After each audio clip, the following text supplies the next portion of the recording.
आज second day ऐसा है जब मार्केट के अंदर गिफ्ट निफ्टी आपको हरे निशान के अंदर दिख रहा है और उम्मीद करते हैं कि आज का सेशन भी कल के सेशन जैसा ही रहेगा और थोड़ा और बेहतर भी हो सकता है। हम बिल्कुल डेरिवेटिव एक्सपायरी के मुआने पर खड़े हैं। आज है 29 तारीख, कल 30 तारीख है। वैसे तो अलग अलग एक्सपायरीज होती हैं, लेकिन जो मंथ के लास्ट वाली एक्सपायरी है ना, वो एक साथ होती है निफ्टी की और बैंक निफ्टी की। इसलिए 30 तारीख डेरिवेटिव एक्सपायरी का दिन रहेगा। 31 तारीख की आपको सिर्फ वैसे एक ट्रेड मिलेगा, लेकिन 1 तारीख का फिर बजट आ जाएगा। तो आज यानी बिफोर एक्सपायरी, कल यानी ऑन एक्सपायरी डे, देन फिर pre budget day and then फिर बजट डे। चारों दिन अब बहुत इंपॉर्टेंट है। अब आपको मार्केट को बिल्कुल मिस नहीं करना है।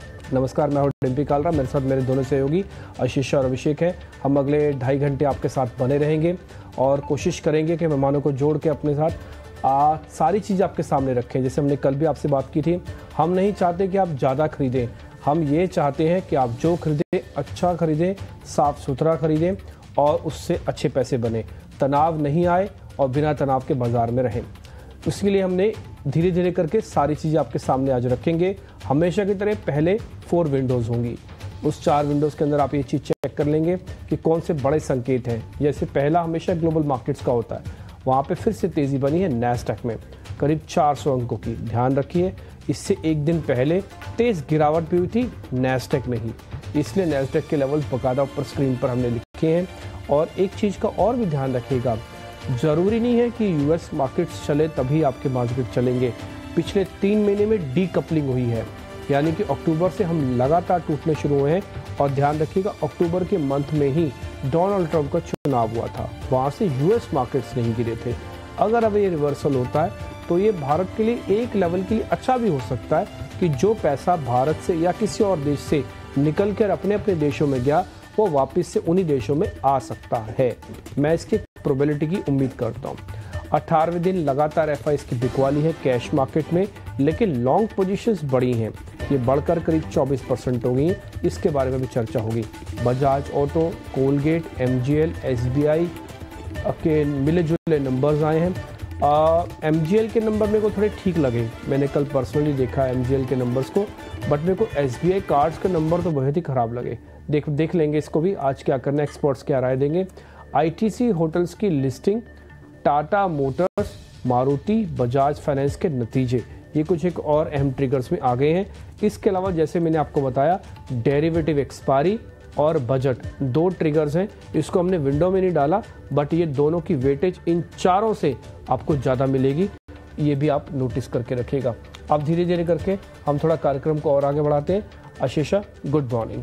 Good morning. तो ये 4 बड़े ट्रिगर्स जहां पर आपको अपनी नज़र रखनी चाहिए, लेकिन इसके अलावा ग्लोबल बाजारों से किस तरह के संकेत निकल कर आ रहे हैं, सबसे पहले उससे शुरुआत करेंगे। और याद रखें, एआई को रिलेटेड चिंता थी, जिसके चलते सोमवार के ट्रेडिंग सेशन में अमेरिकी बाजार में अफरा तफरी मची। नैस्डैक में भारी गिरावट दिखी, एनवीडिया जैसे स्टॉक्स में भारी गिरावट दिखी, लेकिन कल रिबाउंड दिखा पूरे सेक्टर में और इसी के चलते नैस्डैक 2% की तेजी के साथ अभिषेक बंद होता हुआ नजर आया और अक्रॉस द बोर्ड अमेरिकी बाजार भी हरे निशान में बंद होते हुए नजर आए। बिल्कुल आशीषा, मतलब मैं सुबह भी कह रहा था कि ओवर रिएक्शन जैसी स्थिति थी, 17% टूट गया एनवीडिया का शेयर, लेकिन कल ही देखिए रिबाउंड आ जाना, ये संकेत है कि नहीं थोड़ा सा ज्यादा हो गया था और कल थोड़ी स्थिरता आने के संकेत भी मिले हैं। रिकवरी लौट आई है। आप देखिए डाउ जोन्स, एसएनपी 500 या फिर नैस्डैक में 2% की तेजी रही, 3% शेड किया था, 2% की रिकवरी आ गई है। तो जो डीप सीक एआई जो मॉडल है चाइनीज स्टार्टअप का, जो कि काफी सस्ता बताया जा रहा, काफी ज्यादा कॉस्ट इफेक्टिव है। देखते हैं, थोड़े से ना और न्यूज आने दीजिए, उसके बाद जाके चीजें क्लियर होंगी कि कितना डिसर्विंग वो फैक्टर हो सकता है। लेकिन कल अच्छी रिकवरी हम कहेंगे अमेरिकी बाजारों में। डाउ जोन्स में तो खैर दूसरे सत्र में तेजी रही है, कल 136 अंक चढ़कर बंद हुआ, हालांकि थोड़ा वोलेटाइल सेशन कल का रहा था। लेकिन आज यूएस फेड के फैसले पर नजर रहेगी। ब्याज दरों को लेकर सीएमई फेड वॉच टूल के हिसाब से दरों में किसी बदलाव की संभावना तो नहीं है, लेकिन डोनाल्ड ट्रंप के सत्ता संभालने के बाद ये जेरोम पॉवेल की पहली पॉलिसी बैठक है। देखते हैं कि उनकी कमेंट्री क्या होती है, उनकी स्पीच जो होगी, उनका जो प्रेस कॉन्फ्रेंस होगी, उस पर बाजारों की खास तौर पर नजर होगी। और नजर इस चलते भी होगी क्योंकि डोनाल्ड ट्रंप ने कुछ दिनों पहले कहा था, आई थिंक दावोस समिट में उन्होंने कहा था कि वो सेंट्रल बैंक से दरों में तुरंत कटौती की मांग करेंगे।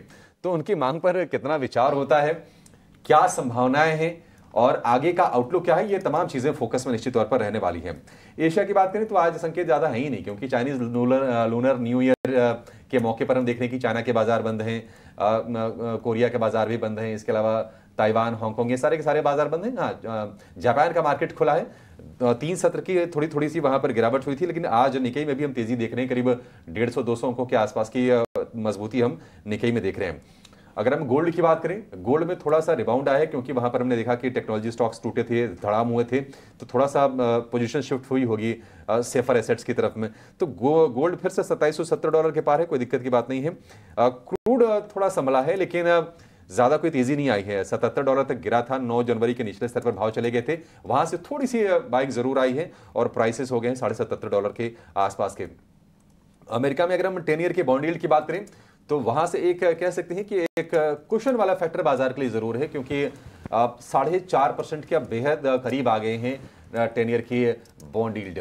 तो ये सारे के सारे संकेत हैं, लेकिन अब गिफ्ट निफ्टी दिखा रहा है 40 अंक ऊपर खुलने के। देखते हैं कि आज किस तरह की चाल होती है। कल हमने अच्छी तेजी बाजार में देखी है, खासतौर से निफ्टी बैंक में करीब 800 अंकों के आसपास की रफ्तार रही। हालांकि लास्ट आवर के ट्रेड में हमने बाजार में थोड़ी वोलेटिलिटी हावी होती हुई देखी थी, और कहां 1150-1200 अंक ऊपर था निफ्टी बैंक, वहां से शेड करके 800 अंक ऊपर कल क्लोजिंग मिली है निफ्टी बैंक की।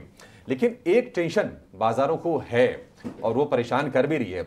अब आगे बजट भी है, एक्सपायरी भी है, जैसे डिम्पी कह रहे थे, लेकिन एफआईज की बिकवाली थमने का नाम नहीं ले रही है। कल फिर से करीब 5000 करोड़ रुपए के आसपास की सेलिंग आई है। कल के आंकड़ों में हमने देखा था कि जो लॉन्ग होल्डिंग थी उसमें 2% के आसपास का इंक्रीज हुआ था। डिम्पी गुड मॉर्निंग, आज की क्या स्थिति है, लॉन्ग होल्डिंग कैसी है और इस बिकवाली को आप किस तरह से देख रहे हैं? रोज सवाल, आज फिर से मैं यही कहूंगा, रोज वही सवाल वही जवाब मिल रहा हमें।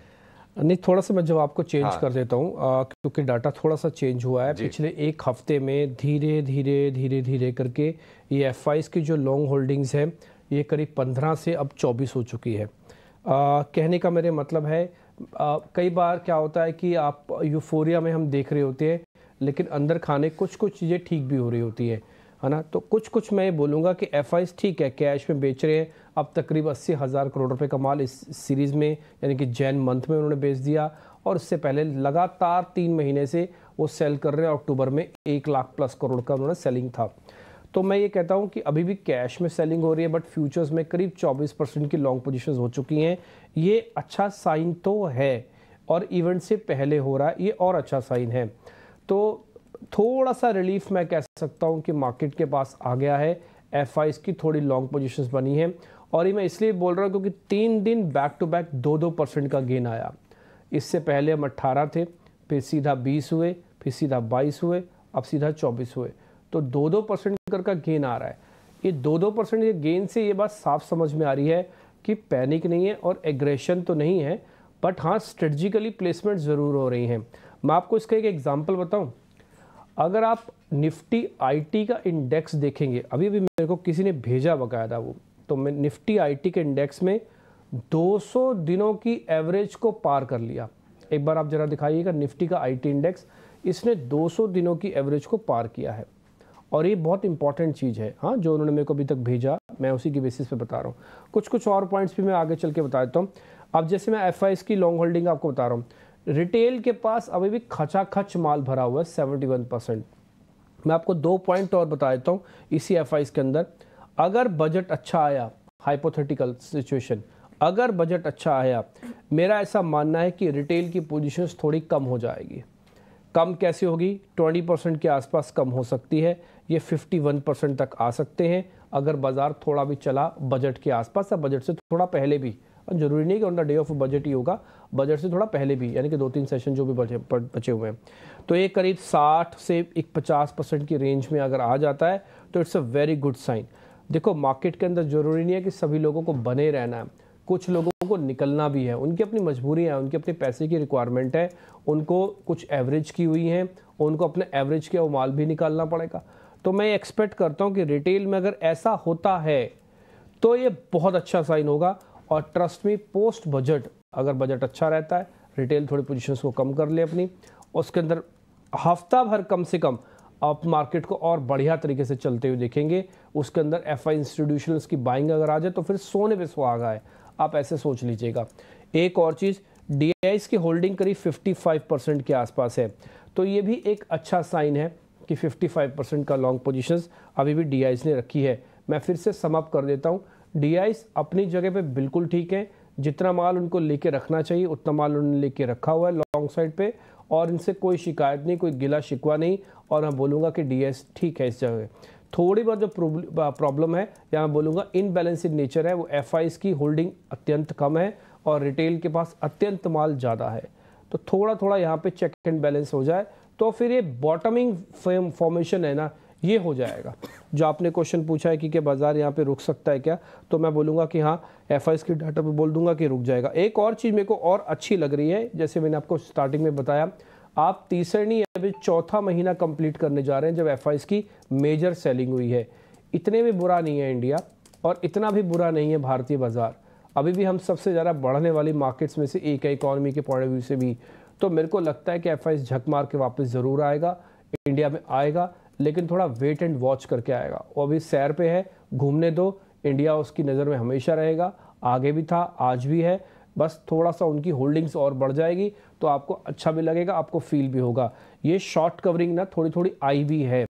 मैं आपको कल एक बार ज़रा फ्यूचर वाली प्लेट अभी दिखा दो, चलो पहले मैं सोच रहा था बाद में दिखाऊंगा, लेकिन एक बार ज़रा अभी दिखा दो। कल ज़रा निफ्टी की फ्यूचर वाली प्लेट दिखाना और फिर बैंक निफ्टी की भी दिखाना। आप ये देखो, निफ्टी फ्यूचर -31 है, -40 है। आप ये देखते नहीं होंगे, बोले नहीं तो डेरिवेटिव एक्सपायरी की वजह से हो रहा है, 100% डेरिवेटिव एक्सपायरी की वजह से हो रहा है। नहीं तो ये माल अगर 40 और 30% नहीं होता ना, तो आप शॉर्ट्स को कैरी करके जा रहे होते। आशीषा, अगर मैं आपको 2 पॉइंट दे दूं कि भैया आपके पास जो भी माल है, या तो आप अगले महीने लेके जाओ या तो आप यहाँ पे काटो, 2 ही ऑप्शंस है, तो आप दोनों में से एक तो करोगे ही ना, नहीं तो आपको मार्केट से बाहर कर दिया जाएगा। तो आप क्या कर रहे हो कि आप इस समय अपने शॉर्ट्स को काट रहे हो, आप अगले महीने लेके नहीं जा रहे। जरूरी नहीं है कि आप अगले महीने नहीं लेके जा रहे तो अगले महीने की बाइंग हो रही है, अगले महीने की बाइंग नहीं हो रही है। उसके भी मैं वजह दिखाऊंगा आगे चल के जब निफ्टी के लेवल्स बताऊंगा, क्योंकि अगले मंथ के कॉन्ट्रैक्ट्स में लॉन्ग पोजीशंस उतनी अच्छी नहीं बन रही हैं, बट इस मंथ के जाते जाते में थोड़ी शॉर्ट कवरिंग आ रही है, यानी कि बाजार थोड़ा लाइट हो रहा है। मैं अभिषेक जी से कई बार एग्जाम्पल भी बोलता भी हूँ कि आपके पीछे एक बैग रखा हुआ और आप पहाड़ चढ़ रहे हैं, उसमें से कुछ कपड़े अब निकल गए हैं। आपको ध्यान है, हम यही बात एग्जाम्पल बोलते थे कि आपका बैग बहुत भारी है, इसमें से कुछ कपड़े बाहर निकालो, अत्यंत जरूरी कपड़े लेके जाओ। उसमें से कुछ कपड़े अपने बाहर निकाल दिए, आप थोड़े लाइट हो गए हो, अब आप थोड़ा फील गुड कर रहे हो, अब आपको पहाड़ पे चढ़ने में थोड़ा हाँपोगे नहीं, थोड़ा थकोगे नहीं। तो ये चीज़ मेरे को मार्केट के अंदर अभी थोड़ा दिख रही है। आगे चल के मैं निफ्टी और बैंक निफ्टी के लेवल से एक साथ क्लब करके बता दूंगा आपको। बिल्कुल, और निफ्टी की बात करें तो हाँ, कल हरे निशान में भारतीय बाजार बंद होते हुए नजर आए थे। लास्ट के 1-2 घंटे में कमजोरी दिखी, दिन के ऊपरी स्तर से गिरावट भी दिखी, लेकिन फिर भी परसों की कमजोरी के बाद कल अच्छा दिन रहा। निफ्टी तेजी के साथ बंद होता हुआ नजर आया, करीब 130 अंकों की तेजी के साथ, लेकिन फिर भी 23,000 के नीचे ही हम बंद हुए। आज निफ्टी पर कौन से लेवल्स पर नजर रखें? यही एक इंपॉर्टेंट पॉइंट है कि आपने 23,000 के नीचे बंद किया, बट ये अच्छा पॉइंट है कि आपने 22,800 और 23,000 के करीब करीब जाके बंद किया। ये जो फॉल आप देख पा रहे हैं, एक सडन फॉल है, वो टिपिकली 18 का विक्स है, वो आपको शांति से बैठने ही नहीं देगा और ये कभी भी नहीं बैठने देगा। आप ये बोलो नहीं बजट है, एक्सपायरी है, इसलिए ऐसा हो रहा है, नहीं, आप मिडल ऑफ दिस सीरीज भी ले आओगे ना, तब भी आपको ये बैठने देगा 18 का विक्स। मैं एक और वजह आपको बताता हूँ, हम सब की, आपकी और मेरी दोनों की आदत है इस 18 या 19 के विक्स के साथ काम ना करने की। हम सबको आदी हो चुके हैं। अगर आपको यकीन ना हो रहा तो पिछले 1-1.5 साल का डाटा उठा के देखना, आपने 18 या 19 के विक्स पे बहुत रेयर काम किया है। ज़्यादातर आपकी जो एवरेज रही है वो 13% के आसपास की रही है। तो एकाएक 13 से 18 आपको सुनने में लग रहा बहुत छोटी सा पॉइंट है, परसेंटेज में बताऊंगा तो ये 38% है। तो आप 38% वॉलेटिलिटी को ज़्यादा झेल रहे हो मार्केट के अंदर। आपकी जो कैपेसिटी है, आप समझे, मतलब जितनी ठंड है या जितनी गर्मी है, उस गर्मी को या उस ठंड को मैं 38% से बढ़ा देता हूँ। तो आप ये सोचो, आपको एक्स्ट्रा कपड़े या आपको गर्मी के हिसाब से कपड़े फिर डालने पड़ेंगे। तो ये थोड़ी वॉलेटिलिटी है जो आपको डिस्टर्ब करेगी, क्योंकि आप इसके थोड़े आदी नहीं हो। बट कोई बात नहीं, ये वॉलेटिलिटी की भी रिक्वायरमेंट है ना। ये अगर नहीं होगी ना तो फिर शॉर्ट्स कवरिंग जो आप अभी 40% 30% देख रहे थे ना, ये भी नहीं आएगी। कल कोई कह सकता था, अच्छा कल मैं आपसे ही पूछ लेता हूँ वापस रिवर्स करके कि मेरे को एक बार बताइए, कैपिटल इन्फ्यूजन के अलावा इसका जो आरबीआई ने कदम लिया, इसके अलावा और कौन सा पॉइंट था मार्केट के अंदर? कोई भी पॉइंट्स नहीं था। ऐसे कोई भी कुछ नहीं हो, ना ही ग्लोबल मार्केट्स के अंदर ऐसा कुछ हुआ था, बल्कि वहां से तो हम नेगेटिव संकेत लेके आए थे इनवीडिया वाले। उसके बावजूद भी कल मार्केट ने 1000 पॉइंट दिखाया, और इस 1000 पॉइंट में अगर आप इस मंथ में देखेंगे जैन में, तो बैंक निफ्टी ने पहली बार दिखाया था कल 1000 पॉइंट। तो आप इसी से अंदाजा लगा सकते हैं कि मार्केट में पैनिक काफी है। अच्छी न्यूज चाहिए, शॉर्ट कवरिंग के लिए बाजार तैयार है, बस थोड़ा अच्छी खबरों की वेट हो रही है। मैं लेवल से कंप्लीट करता हूं। पहले निफ्टी के लेवल्स 23,000 बहुत क्रूशल है। मैंने जब मंथ यहाँ पे मुंबई में भी आया था, तब भी मैंने शीशा और अभिषेक से ये बात बोली कि आप अगर कुछ और करो ना करो, बस भगवान से ये प्रार्थना करो कि ये पूरा हफ्ता हम 23,000 का साथ ना छोड़ें। ये दामन नहीं छोड़ेंगे ना तो शॉर्ट कवरिंग आ सकती है। और बजट से एक और पॉइंट, मैं थोड़ा टाइम लेके बोल रहा हूँ, आप ना बजट को इंपॉर्टेंस दो, खूब दो, इतनी भी मत दो कि सिर्फ बजट पे ही डिपेंडेंट हो जाओ। ध्यान रखें, मैं बहुत ऐसे बात बता रहा हूं आपको जो बहुत इंपॉर्टेंट है, नहीं तो होगा क्या, मैं उसकी वजह बता सकता हूं। मान लीजिए बजट अच्छा आया, उस दिन रिएक्शन नहीं आया, किसी वजह से डिले इंपैक्ट आया, आप अपना माल काट बैठेंगे, क्योंकि आपने तो बजट के हिसाब से सब प्लानिंग कर रखी थी। बजट है सैटरडे को, संडे की आगे छुट्टी, ज़्यादा से ज़्यादा आप मंडे को कैरी करके जाएंगे या तो सैटरडे को ही कैरी कर जाएंगे। एक्चुअली में हो सकता है मंगलवार से बाजार चले या बुधवार से चले, तो डिले इंपैक्ट आने के ना चांसेस बहुत ज़्यादा हैं। डिले इंपैक्ट आना एक वर्ड होता है टेक्निकल्स में और डेरिवेटिव्स में, that is called delay impact. तो डिले इंपैक्ट आ सकता है मार्केट्स के अंदर। तो इसलिए जो भी पोजीशंस आप बना रहे हो, आप मानना कि बजट का पूरा सेशन आपके लिए जा रहा है, 1 से लेके कम से कम 8 फेब तक, आप ऐसा मान के चलना। प्लीज माइंड इट, इस बात को जरूर याद रखिएगा। 1 से लेके 8 तक आप बजट को फील करोगे थोड़ा उसी हिसाब से। और लेवल्स मैंने आपको ऑलरेडी बता दिए, 23,375 अभी आप आएंगे देखना, टेक्निकल एनालिस्ट तो आपको इस लेवल की इंपॉर्टेंस बताएंगे। ये जो 375 या 250 लिखा मैंने, ये टिपिकली एवरेजेस के लेवल्स हैं, और 375 तो 20 दिन की एवरेज है, और टिपिकली ट्रेडर्स की एवरेज होती है। इसके ऊपर आते ही शॉर्ट कवरिंग का ट्रिगर बहुत तेजी से दबेगा और नई सीरीज में बाइंग भी आएगी। जब तक ये नहीं होता, शांति से बैठे रहिए, एंजॉय कीजिए, नो एक्साइटमेंट, ना जोश ना दुख ना सुख, समता के आसन में बैठे रहिए शांति से, और जो पोजीशन आपने एकोमोलेशन कर रखी है उसके साथ टिके रहिए। ठीक है, तो जो आपने इकट्ठा किया है अब तक उसके साथ टिके रहिए, ये आपके लिए सलाह है। कल हमने देखा कि थोड़ा सा माहौल अच्छा हुआ है, और निफ्टी बैंक इंट्राडे में मतलब आखिरी घंटे के ट्रेड तक हम देख रहे थे कि 1150 अंक ऊपर था। Axis bank, ICC bank, HDFC bank, जो बड़े लीडर्स हैं, उन्होंने सपोर्ट करने का काम किया, और ये तेजी बनी आरबीआई के लिक्विडिटी को लेकर जो बूस्टर अनाउंस किया गया उसके चलते। उम्मीदें ये भी है डिम्पी कि बजट में कंजम्पशन को, खास तौर से जो शहरी कंजम्पशन है उसको बढ़ाने को लेकर कुछ ऐलान किए जा सकते हैं। 2 ही तरीके हैं, या तो आप दरें घटा दीजिए या फिर लोगों के हाथ में थोड़े पैसे दे दीजिए। तो टैक्स कट की बातचीत चल रही है, और इसको लेकर ना मतलब लोगों के बीच में एक सहमति बन सी गई है। निफ्टी बैंक में आज क्या करना चाहिए? ये जो मोमेंटम कल बना है ये कंटिन्यू होता हुआ दिखेगा, और मान लीजिए कोई डिप आता है, बाय करने का मौका होगा? हाँ, हो सकता है। और मैं आप इसको कनेक्ट ना कीजिएगा इन डॉट्स को, लेकिन दिल्ली के इलेक्शन है 5 तारीख को और बजट है 1 तारीख को। दिल्ली की टिपिकली सारी जनता अर्बन है और एक इंपॉर्टेंट स्टेट है। आप पिछले 2 बार की सरकार आने की 5 बार साल 10 साल से हो गए, दिल्ली में बीजेपी काबिज नहीं हुई है। तो एक मैसेज भी फ्लोट हो सकता है ठीक इलेक्शन से पहले। मैं फिर से बोल रहा हूँ, डोंट कनेक्ट द डॉट्स, लेकिन फिर भी पॉलिटिकल इमेजिंग होती है बजट के अंदर, सभी जगह पर होती है। ये हमारे यहाँ नहीं, ये फॉरेन में भी होती है। तो थोड़ा बहुत मेरे को लग रहा है कि वो टैक्स रिलीफ वाला जो आप मैटर बता रहे हैं, या अर्बन कंजम्पशंस को हैंडल करने की बता रहे हैं सिचुएशन, वो होगी। और ये होनी इसलिए भी मस्ट है, अगर ये नहीं हुई तो आप कंजम्पशन स्लो डाउन के चक्कर में इतना नीचे धंस जाएंगे कि फिर आपको ऊपर आना बड़ा मुश्किल हो जाएगा, फिर आपको फिर सर्जरी करनी पड़ जाएगी। तो इसलिए मेरे को ये लग रहा है कि बजट के अंदर कम से कम कंजम्पशन और जो डिस्क्रिशनरी पावर्स है, यानी पैसा खर्च करने की जो क्षमता है, उस पर ज़रूर ध्यान दिया जाएगा। इसका बेनिफिट सीधा बैंक्स पे आके पड़ता है। आपको मैं डिस्क्रिशनरी पावर दे दूंगा, तो हो सकता है आप खरीदारी करने के लिए जाएं, 10 रुपये की चीज़ लेनी है तो 6 रुपये का लोन ले लें, तो बैंक्स का क्रेडिट ग्रोथ आ सकती है। फिर आपके पास थोड़े पैसे आएंगे तो बैंक में जमा कराने जाओगे, बैंक की दूसरी प्रॉब्लम सोल्व हो जाएगी जिसको कासा डिपॉजिट्स कहते हैं। तो एक ही चीज़ से बैंक्स की बहुत सारी सिचुएशन सॉल्व हो रही हैं, ठीक है। फिर इकोनॉमी थोड़ी घूम सकती है, तो बैंक्स का लगा हुआ पैसा डूबने के चांसेस कम हो जाएंगे, एनपीए, ये तीसरा बेनिफिट अच्छा आ सकता है। तो बहुत सारी चीज़ें हैं, अभी इस पर डिस्क्रिप्शन पे नहीं जाऊँगा, बट हाँ, बैंक निफ्टी के अंदर कल अच्छा साइन था। एक ही दिन के अंदर हमने 2 एवरेजेस ठीक कर दी, 5 डेज की और 10 डेज की एवरेज, 20 डे की एवरेज नियर बाय है 49,300 समथिंग है। अगर वो इसके ऊपर हम आ जाएं तो और अच्छा हो जाएगा, और उसके बाद हम फिर 50,000 की जर्नी की तरफ भी बढ़ जाएंगे, जहां पर हमारी 200 दिनों की एवरेज पड़ी हुई है। एवरेजेस बहुत इंपॉर्टेंट है इस समय।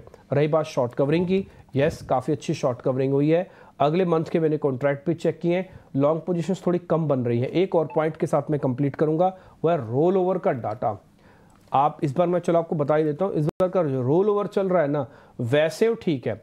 मैं बताऊं अगर कल 1000 पॉइंट नहीं आता ना, तो मैं रोल ओवर में ये पॉइंट बार बार नोटिस कर रहा था कि पोजीशंस रोल ओवर हो रही हैं, शॉर्ट्स के साथ रोल ओवर हो रही हैं, बट उसके बावजूद भी मार्केट यहाँ पे एक बॉटम क्यों नहीं बना पा रहा। लेकिन कल जब बाजार ने 1000 पॉइंट कम से कम निफ्टी बैंक ने चलाए, तो उससे क्लियर हो गया कि अब जो कॉन्ट्रैक्ट आगे जाने चाहिए थे, ध्यान से सुनिएगा, जो आगे जाने चाहिए थे उन्होंने अपना मन नहीं बनाया और उन्होंने यहीं पे अपने सौदों की कटान कर दी। इसलिए अगर आप फ्यूचर वाली प्लेट देखेंगे बैंक निफ्टी की, वहाँ पे -40% दिखेगा, यानी कि जो नेगेटिव सौदे अगले महीने में रोल ओवर होकर जाने चाहते थे वो नहीं गए।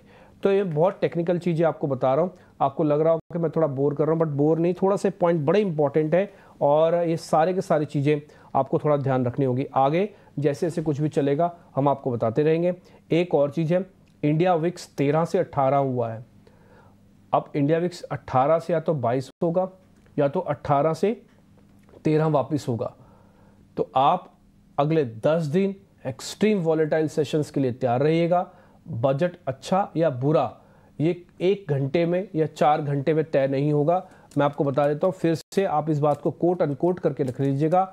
बजट का इम्पैक्ट इस बार डिले आ सकता है, क्योंकि मार्केट को एफआईज की होल्डिंग चाहिए। अच्छा बजट आने पर भी नहीं रिएक्शन देगा, बुरा बजट आने पर ऑलरेडी आप एवरेजेस से नीचे जा चुके हो, तो थोड़ा डिले इम्पैक्ट आएगा। इसके लिए आप थोड़ा प्रिपेयर रहिएगा। पुट कॉल रेशियो वगैरह सब कुछ ठीक है, ऐसा कोई दिक्कत नहीं, कोई शेयर एफ एंड बैन में नहीं है, ये मैंने आपको बता दिया। बैंक निफ्टी के लेवल्स आपको जल्दी से बता देता हूँ, 48,800 और 49,000, ये 2 इंपॉर्टेंट लेवल्स हैं। जितना इसके ऊपर रहेंगे चांसेस उतने ज़्यादा हैं रिकवरी होने के।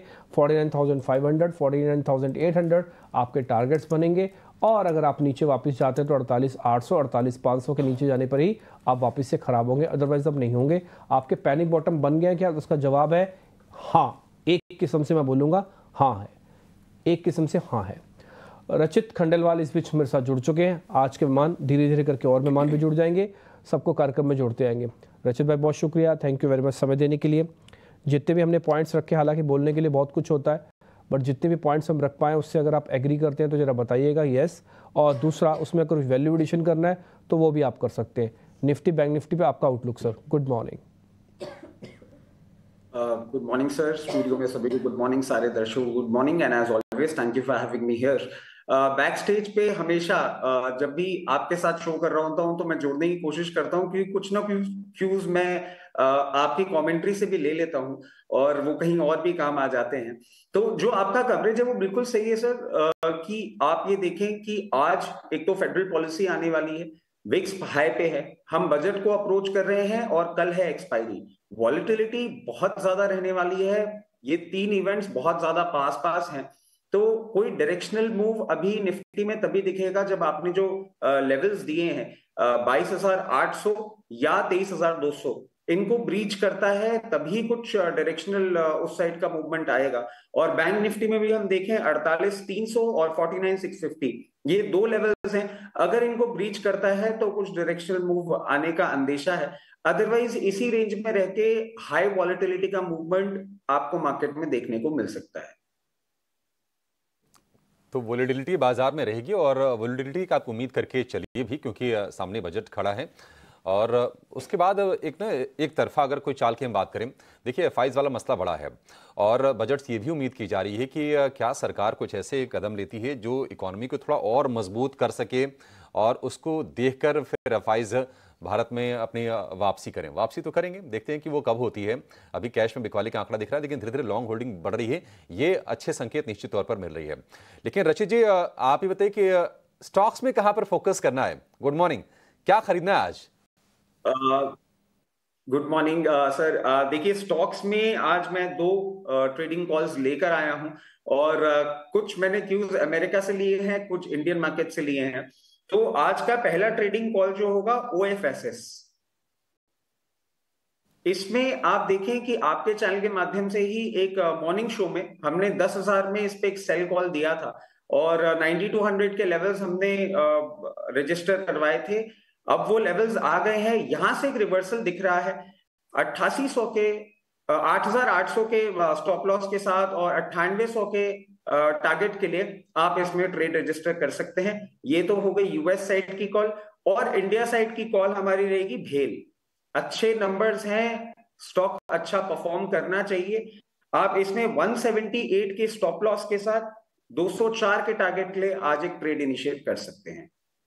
ठीक है, BHEL में और OFSS यानी कि ओरेकल फाइनेंशियल में आपको दोनों के दोनों शेयरों में खरीदारी की सलाह है। BHEL गिरते गिरते देखिए 325 350 से गिरने की शुरुआत हुई थी और अब ये फिर से 200 रुपए के नीचे आकर कारोबार कर रहा है। BHEL में एक अपॉर्चुनिटी बन सकती है, डिफेंस से जुड़ा, रेलवे से जुड़ी ये कंपनी है और देखते हैं कि बजट में क्या इसको कुछ और पुश मिलता है, उस लिहाज से भी इस पर फोकस रहेगा। 204 रुपए का, हालांकि छोटे से ही टारगेट इसको हम कहेंगे, 178 रुपए का स्टॉप लॉस आपको लगा के चलना है। कल बैंकिंग फाइनेंशियल में अच्छी तेजी दिखी है, कंटिन्यूएशन आप कहां देख रहे हैं रचित जी? अगर बैंकिंग से, NBFC से कोई शेयर चुनना हो तो आपके रडार पर कौन से शेयर हैं? देखिए, बैंकिंग फाइनेंस में एक हमारा अब वापस मैं बोलूंगा तो रिपीटेशन हो जाएगा, बट लास्ट वीक ही 1208 रुपए में ICICI बैंक रिकमेंड किया था और उसमें मूवमेंट भी देखने को मिला है। बट अभी हम अगर बैंकिंग में आपको सपोर्ट मिलता है, इसमें कंटिन्यूड मूवमेंट आपको देखने को मिल सकता है और यहां से भी आप देखें तो ऑड 1290 तक के टारगेट्स आपको देखने को मिल सकते हैं। ये अभी बहुत स्ट्रॉन्ग लग रहा है। ICICI बैंक स्ट्रांग लग रहा है। कल के क्लोजिंग शो में भी हमारे दो एक्सपर्ट ने इसी पर अपना व्यू दिया था खरीदारी को लेकर। ICICI बैंक उनको भी स्ट्रांग लग रहा था। 1250 रुपए के आसपास की कल क्लोजिंग रही है, 1.5% चढ़ के ये शेयर बंद हुआ है। नतीजे इसके अच्छे आए थे ICICI बैंक के, और HDFC बैंक के भी नतीजे अनुमान से थोड़े बेहतर साइड पर रहे थे। एक मैं जरा आप लोगों को डेटा दिखाता हूं कि अब तक के जो नतीजे आए हैं निफ्टी के, 50 में से 21 कंपनियों के नतीजे आ गए हैं और अनुमान से जो बेहतर नतीजे आए हैं उनकी संख्या है 9, अनुमान से जो कमजोर नतीजा है उनकी संख्या है 5 और अनुमान के मुताबिक जो नतीजे आए हैं उनकी संख्या है 6। तो अब ये पिक्चर थोड़ी साफ हो रही है। Q3 को लेकर जो चिंताएं थी कि क्या नतीजे फिर से Q2 की तरह निराश करेंगे, वो आशंकाएं फिर से थोड़ी दूर होती हुई दिख रही हैं और ये एक अच्छी तस्वीर उभर के सामने आ रही है। लेकिन कल बाजार बंद होने के बाद कौन से नतीजे आए हैं जरा ये समझ लेते हैं। खबरों वाले शेयर कौन से हैं जिनके दम पर आज एक्शन दिखने वाला है, ये सारी की सारी डिटेल लेकर हमारे सहयोगी शरद दुबे हमारे साथ फिर से जुड़ गए हैं। शरद, गुड मॉर्निंग। पहले नतीजों से शुरू कर लेते हैं, बताइए कल कौन से नंबर्स आए हैं और किस तरह के संकेत हैं वहां से? गुड मॉर्निंग अभिषेक। नंबर्स देखें तो लार्जली जो है हम कह सकते हैं इनलाइन या मिक्स देखने मिल रहे हैं। बजाज ऑटो की जो बात करें तो इनलाइन नंबर्स है, रेवेन्यू और एबिडा मार्जिन्स तीनों ही इनलाइन आए हैं। हालांकि पैट थोड़ी सी एस्टिमेट ज़रूर मिस की है, लेकिन जो कमेंट्री आ रही है खास करके आपकी टू व्हीलर कंपनीज़ की, स्पेशली एक्सपोर्ट्स को लेके, अफ्रीका और ये सब नए मार्केट्स को लेके एक बुलिश कमेंट्री बन रही है। M&M फाइनेंशियल की बात करें तो यहाँ पे भी जो है नंबर्स तो स्ट्रॉन्ग आए हैं। ECL प्रोविजन के कारण जो इम्पैक्ट आया है उसके कारण नंबर स्ट्रॉन्ग देखने मिल रहे हैं और थोड़ी सी स्ट्रॉन्ग टू मिक्स्ड आ रहे हैं। BHEL सरप्राइजिंगली जो नंबर्स की बात करें तो यहाँ पे जो है ऑफकोर्स मार्जिन्स 25 बेसिस पॉइंट्स बढ़ा ईयर ऑन ईयर बेसिस पर, जो अच्छे ऑर्डरिंग के कारण जो है रेवेन्यू में भी बम्प अप आया है। महानगर गैस की बात करें तो मिक्स सेट ऑफ नंबर्स देखने मिले हैं और ओवरऑल मार्जिन में थोड़ी दबाव आई है। वही SBI कार्ड्स की बात करें तो यहाँ पे भी मिक्स सेट ऑफ नंबर्स आ रहे हैं। क्रेडिट कॉस्ट जो है इस क्वार्टर ज़्यादा बढ़ गया था, एक्सपेक्टेड था कि कम होगा, लेकिन इस बार जो है थर्ड क्वार्टर में क्रेडिट कॉस्ट बढ़ गई तो उसके कारण इम्पैक्ट SBI कार्ड में भी आया है। कोलगेट की भी बात करें तो मिले जुले नतीजे आ रहे हैं, मार्जिन्स में दबाव आया है, हालांकि रेवेन्यू में ग्रोथ अच्छा है। UTI AMC की बात करें तो वीक सेट ऑफ नंबर्स आए हैं।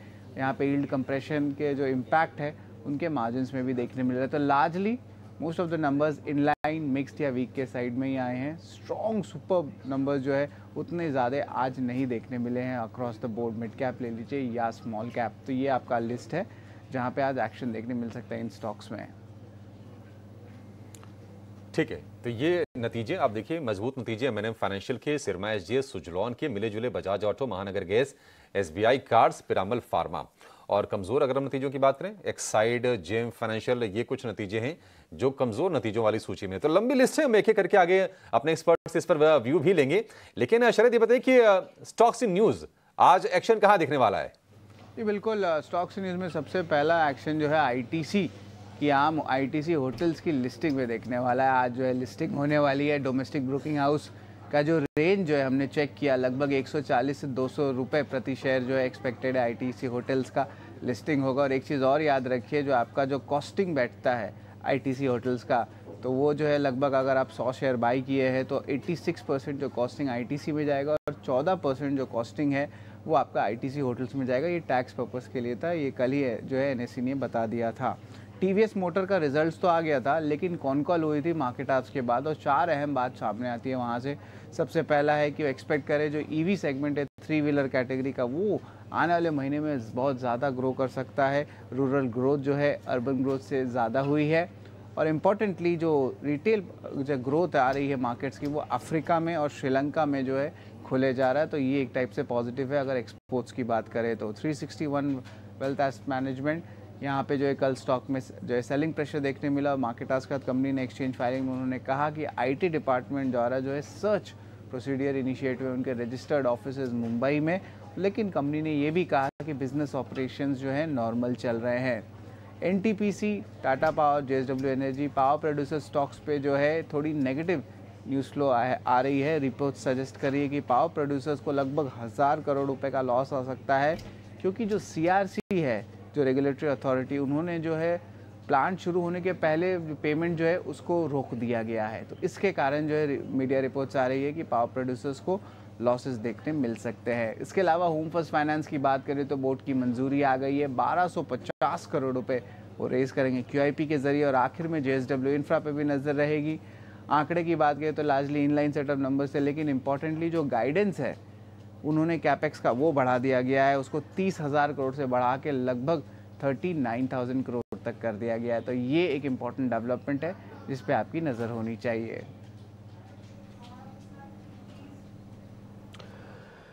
ठीक है, तो कुछ आपके सामने खबरों वाले शेयर्स वगैरह है, सब कुछ हमने आपके सामने रख दी है। अब रचित भाई से ज़रा वापस से कनेक्ट करते हैं और ज़रा उनसे पता करते हैं। रचित, ज़रा पहले आप बजाज ऑटो पे अपनी रिकमेंडेशन दीजिए।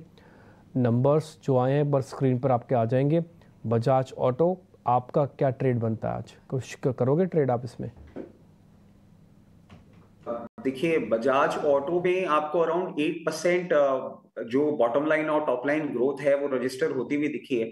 इसके रिजल्ट में आप एक और चीज देखिए कि एक्सपोर्ट्स रोबस्ट हैं और ग्रीन एनर्जी पोर्टफोलियो और स्पेयर पार्ट्स की सेल्स भी बहुत अच्छी देखने को मिली है। जिस तरीके से स्टॉक करेक्ट कर गया है, मैं समझता हूं वॉलेटाइल मार्केट के चलते अराउंड 7950 के सपोर्ट के साथ आप इसमें ट्रेड इनिशिएट कर सकते हैं। टारगेट इसमें इमीडिएटली 2 दिख रहे हैं, 8850 और 9050। ये 2 टारगेट ले आप आज इसमें एक पोजीशन क्रिएट कर सकते हैं। स्टॉप लॉस 7950 का रहेगा। तो ये बाय कॉल है। लेवल्स वगैरह आपको सब स्क्रीन पर आ रहे हैं। बकायदा हम जितना हम क्लियरिटी के साथ आपके सामने रख सकते हैं उतनी क्लियरिटी के साथ सारी चीज़ें रख ही रहे हैं। मैन फ्रॉम मोतीलाल ओसवाल, राहुल शाह हमारे साथ जुड़ रहे हैं, उनसे ज़रा कर लेते हैं एक बार बातचीत। पहले उनसे उनका ज़रा नज़रिया और उनके द्वारा समझे हुए शेयर्स पहले वो रखते हैं, फिर एक एक करके कुछ और ट्रेड भी पूछेंगे। राहुल सर नमस्ते, बहुत शुक्रिया समय देने के लिए। ओवरऑल मार्केट पे आपकी सेंस क्या है? आपको भी लग रहा है ना नियर टू बॉटम है, बजट शायद ट्रिगर बन सकता है? प्रोबेबिलिटी सभी लोगों की ऐसी है, इसलिए एक बार आपसे पूछना चाहता था। दूसरा, कुछ स्टडी करके आपने शेयर्स फाइंड आउट कर रखे हैं sir? Hi, good morning. I think जिस तरह से हमने देखे कि मार्केट्स के गिराव देखे तो डेफिनेटली मुझे लग रहा है कि कहीं ना कहीं बॉटम जरूर बनता हुआ देख रहा है। इंडेक्स पहले आपका 13-14% ऊपर के लेवल से गिरा है, लेकिन आप देखें तो स्टॉक पर्सपेक्टिव हम देखें तो काफी सारे स्टॉक्स धुलाई अच्छी खासी हुई है। तो 30 से 40% हम मिड कैप के अंदर देखने को मिलता है और लार्ज कैप के अंदर 15 से 20% के आसपास काफी सारे शेयरों के हमने गिरावट देखने को मिली है। तो मुझे लग रहा है कि जो सेटअप बना है, तो जो क्या गिरा ज्यादा है वो mid cap, small and mid cap. तो हमें सबको लग रहा था कि रैली चल रहा था बाजार में, लेकिन कहीं ना कहीं ये रैली रुक सकता है। तो मेरे ख्याल से जो अभी चलेगा, मुझे लग रहा है कि लार्ज कैप में ही बाइंग आएगी। तो लार्ज कैप में तो लंबी लिस्ट है, तो आई थिंक फाइनेंशियल्स हमको लग रहा है कि बहुत ही अच्छा लग रहा है। यहाँ से जिस तरह से प्राइवेट बैंक्स के नतीजे भी आए, तो मेरे ख्याल से प्राइवेट बैंक्स टॉप बैच रहेंगे। हमको लगता है कि जिसके भी परिणाम हम देखें और उसके बाद जो गिरते हुए देखने को मिले हैं, तो मुझे लग रहा है कि top of the list ICICI bank बहुत ही बढ़िया नतीजा लगातार आप देखिए 3 सालों से नंबर्स स्ट्रॉन्ग आते हुए देखने को मिला है, तो वो एक टॉप ऑफ द लिस्ट है। फिर हम देखें HDFC बैंक जो काफी हद से कितने टाइम से यही लेवल पे ट्रेड करता हुआ दिख रहा है, लेकिन अभी things are getting sorted for HDFC bank as well. तो आई थिंक फाइनेंशियल ये है। फिर पावर फाइनेंशियल कंपनीज हम देखें कि REC PFC में काफी गिरावट आई और मुझे लग रहा है कि next 10 years power as a sector अभी भी थीमेटिक चल सकता है। तो आई थिंक बहुत ही सस्ता वैल्यूएशन है, तो ये एक सेक्टर हो गया। फिर मेरे ख्याल से मेटल्स में कहीं ना कहीं अभी जो मेरे ख्याल से ये क्वार्टर के नंबर आया स्पेशली स्टील कंपनीज के अंदर, तो मेरे ख्याल से मुझे इसमें लग रहा है कि बॉटम आउट होता हुआ लग रहा है वहां पे। Thirdly I think real estate sector as a whole ने देखा कि बेस्ट परफॉर्मिंग सेक्टर था लास्ट 1.5 साल के अंदर, और ये एक ही महीने के अंदर 20 से 25% एवरेज स्टॉक गिरते हुए देखने को मिले हैं। तो मेरे ख्याल से उसमें मिक्स्ड बैग है। तो large cap real estate names है, वहां पे भी मुझे लगता है कि यहाँ से रिस्क वर्सेस रिवॉर्ड काफी फेवरेबल हो सकता है। तो I think this are few thoughts, और मुझे लगता है कि बाजार एक बार तो यहाँ संभलेगा और रिस्क वर्सेस रिवॉर्ड काफी फेवरेबल है यहाँ से। आपने काफ़ी सारे शेयर बताए, इनफैक्ट काफ़ी सारे सेगमेंट्स भी नोटिस करवाए। अगर आपसे कभी मिस हो गया हो तो मैं एक बार वापस आपके लिए पढ़ देता हूँ। जो राहुल शाह कह रहे हैं वो कह रहे हैं कि उनको फाइनेंशियल्स ठीक लग रहा है। पहला तो मैं इसको थोड़ा और भी वैलिडेट कर देता हूँ क्योंकि इसका रोल ओवर का नंबर काफ़ी अच्छा जा रहा है, और कल जब लिक्विडिटी पंच लगा RBI का तो इससे इनकी पोजीशंस और भी ठीक हुई हैं। कल आप फाइनेंस वाली कंपनी कोई भी उठा के देख लीजिए, ज़्यादातर आपको ठीक दिखेंगी। दूसरा पॉइंट, उन्होंने कहा बैंक में आप ICICI बैंक को नोटिस करके रखिएगा, HDFC बैंक भी उनकी लिस्ट में है। कहने का ये बहुत आसान सा तरीका है कि आप बड़े बैंक्स को खरीद लो, लेकिन ख़रीदा जाता नहीं। अगर आप अपने यारी दोस्ती में भी सिर्फ एक सैम्पल सर्वे कराएंगे ना और पूछेंगे सुज़लोन किसके पास है, IFCI किसके पास है, या फिर इस तरह का शेयर किसी के पास, तो सबके पास हो सकता है। लेकिन अगर आप पूछेंगे ICICI बैंक है क्या तुम्हारे पास, वो बोलेगा नहीं है। आप बोलेंगे रिलायंस है, HDFC है, बोलेगा नहीं है। तो ये एक माइंडसेट है हमारा जिसको हमको थोड़ा सा ब्रेक और करना होगा। इसलिए राहुल जी की बात इंपॉर्टेंट है कि इस तरह की गिरावट के अंदर पहले स्टांस लेने के लिए बड़े शेयरों में आए। ICICI, HDFC, REC उन्होंने स्टोरी बताई अगले 10 साल के लिए पावर का अभी भी काफ़ी दम है। मेटल्स कह रहे हैं कि वैल्यू बाय आपको मिलेगा। रियल एस्टेट जो 24% करेक्ट हुआ सिर्फ एक महीने के अंदर, सेक्टर बता रहा हूँ, उसके अंदर सेलेक्टिव होने की ज़रूरत है। बड़ी लार्ज कैप कंपनी में जैसे DLF पिछले 2-4 दिन से चल रहा है, इस तरह की कुछ एक कंपनीज़ पे आप ध्यान रख सकते हैं। अब हम थोड़ा आगे बढ़ते हैं जिन्हें हमारे साथ जुड़ रहे हैं, ताकि ब्रोकिंग हाउसेस की रिपोर्ट्स भी हम आपके सामने रख सकें। जिन्हें गुड मॉर्निंग, जरा बताएं रिपोर्ट्स क्या कह रही हैं। बिल्कुल गुड मॉर्निंग। कई स्टॉक्स आज ब्रोकरेज के दम पे फोकस में रहेंगे। बात करते हैं बजाज ऑटो की, तो नुवामा के बाय रेटिंग बरकरार रखे। जो टारगेट प्राइस है उनका वो है 10,700 रुपये। उनका मानना है कि रेवेन्यू और EBITDA आगे चल के 2-3 सालों में 11 और 12% रिस्पेक्टिवली ग्रो करेगा। वहीं एक्सिस कैपिटल की बात करें तो उन्होंने सेल रेटिंग मेंटेन किया। उनका जो टारगेट प्राइस है वो है 7,550 रुपये का। उनका मानना है कि अगर हम 9 मंथ्स FY25 देख ले मार्केट शेयर, तो बजाज ऑटो ने 100 बेसिस पॉइंट से मार्केट शेयर लूज़ किया, जो कि उनके लिए की कंसर्न आगे चलकर हो सकता है। इसके अलावा MGL पर आज फोकस रखेंगे। मक्वायरी ने अपनी आउट परफॉर्मेंस रेटिंग मेंटेन किया। जो टारगेट प्राइस है वो है 1,280 रुपीज़ का। उन्होंने एक 8% CAGR वॉल्यूम ग्रोथ का अनुमान लगाया है आने वाले 3 सालों के लिए। और उसी के साथ CLS उन्होंने भी आउट परफॉर्मेंस रेटिंग मेंटेन किया। उनका जो टारगेट प्राइस है वो है 1,710 रुपये।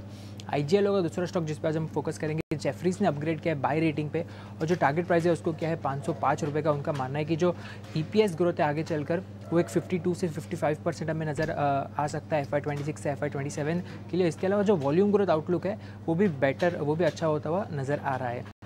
इसके अलावा ITC की बात करेंगे तो जेफरीज ने यहाँ पर अपनी बाय रेटिंग बरकरार रखी है। जो टारगेट प्राइस है वो है 550 रुपये का। उनका मानना है कि अभी जो यूनियन बजट है वो एक टबैको इंडस्ट्री के लिए एक की इवेंट हो सकता है।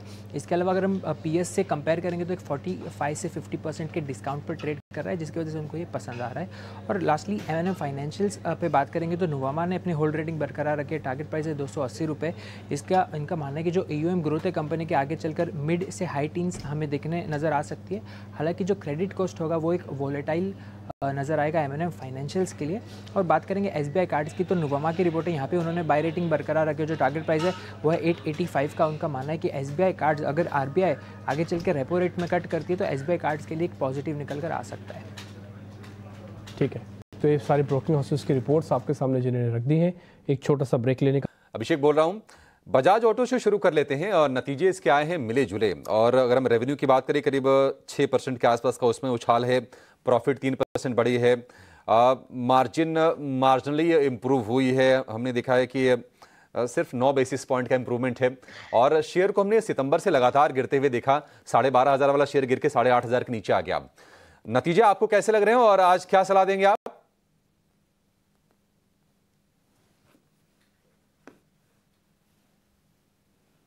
राहुल जी।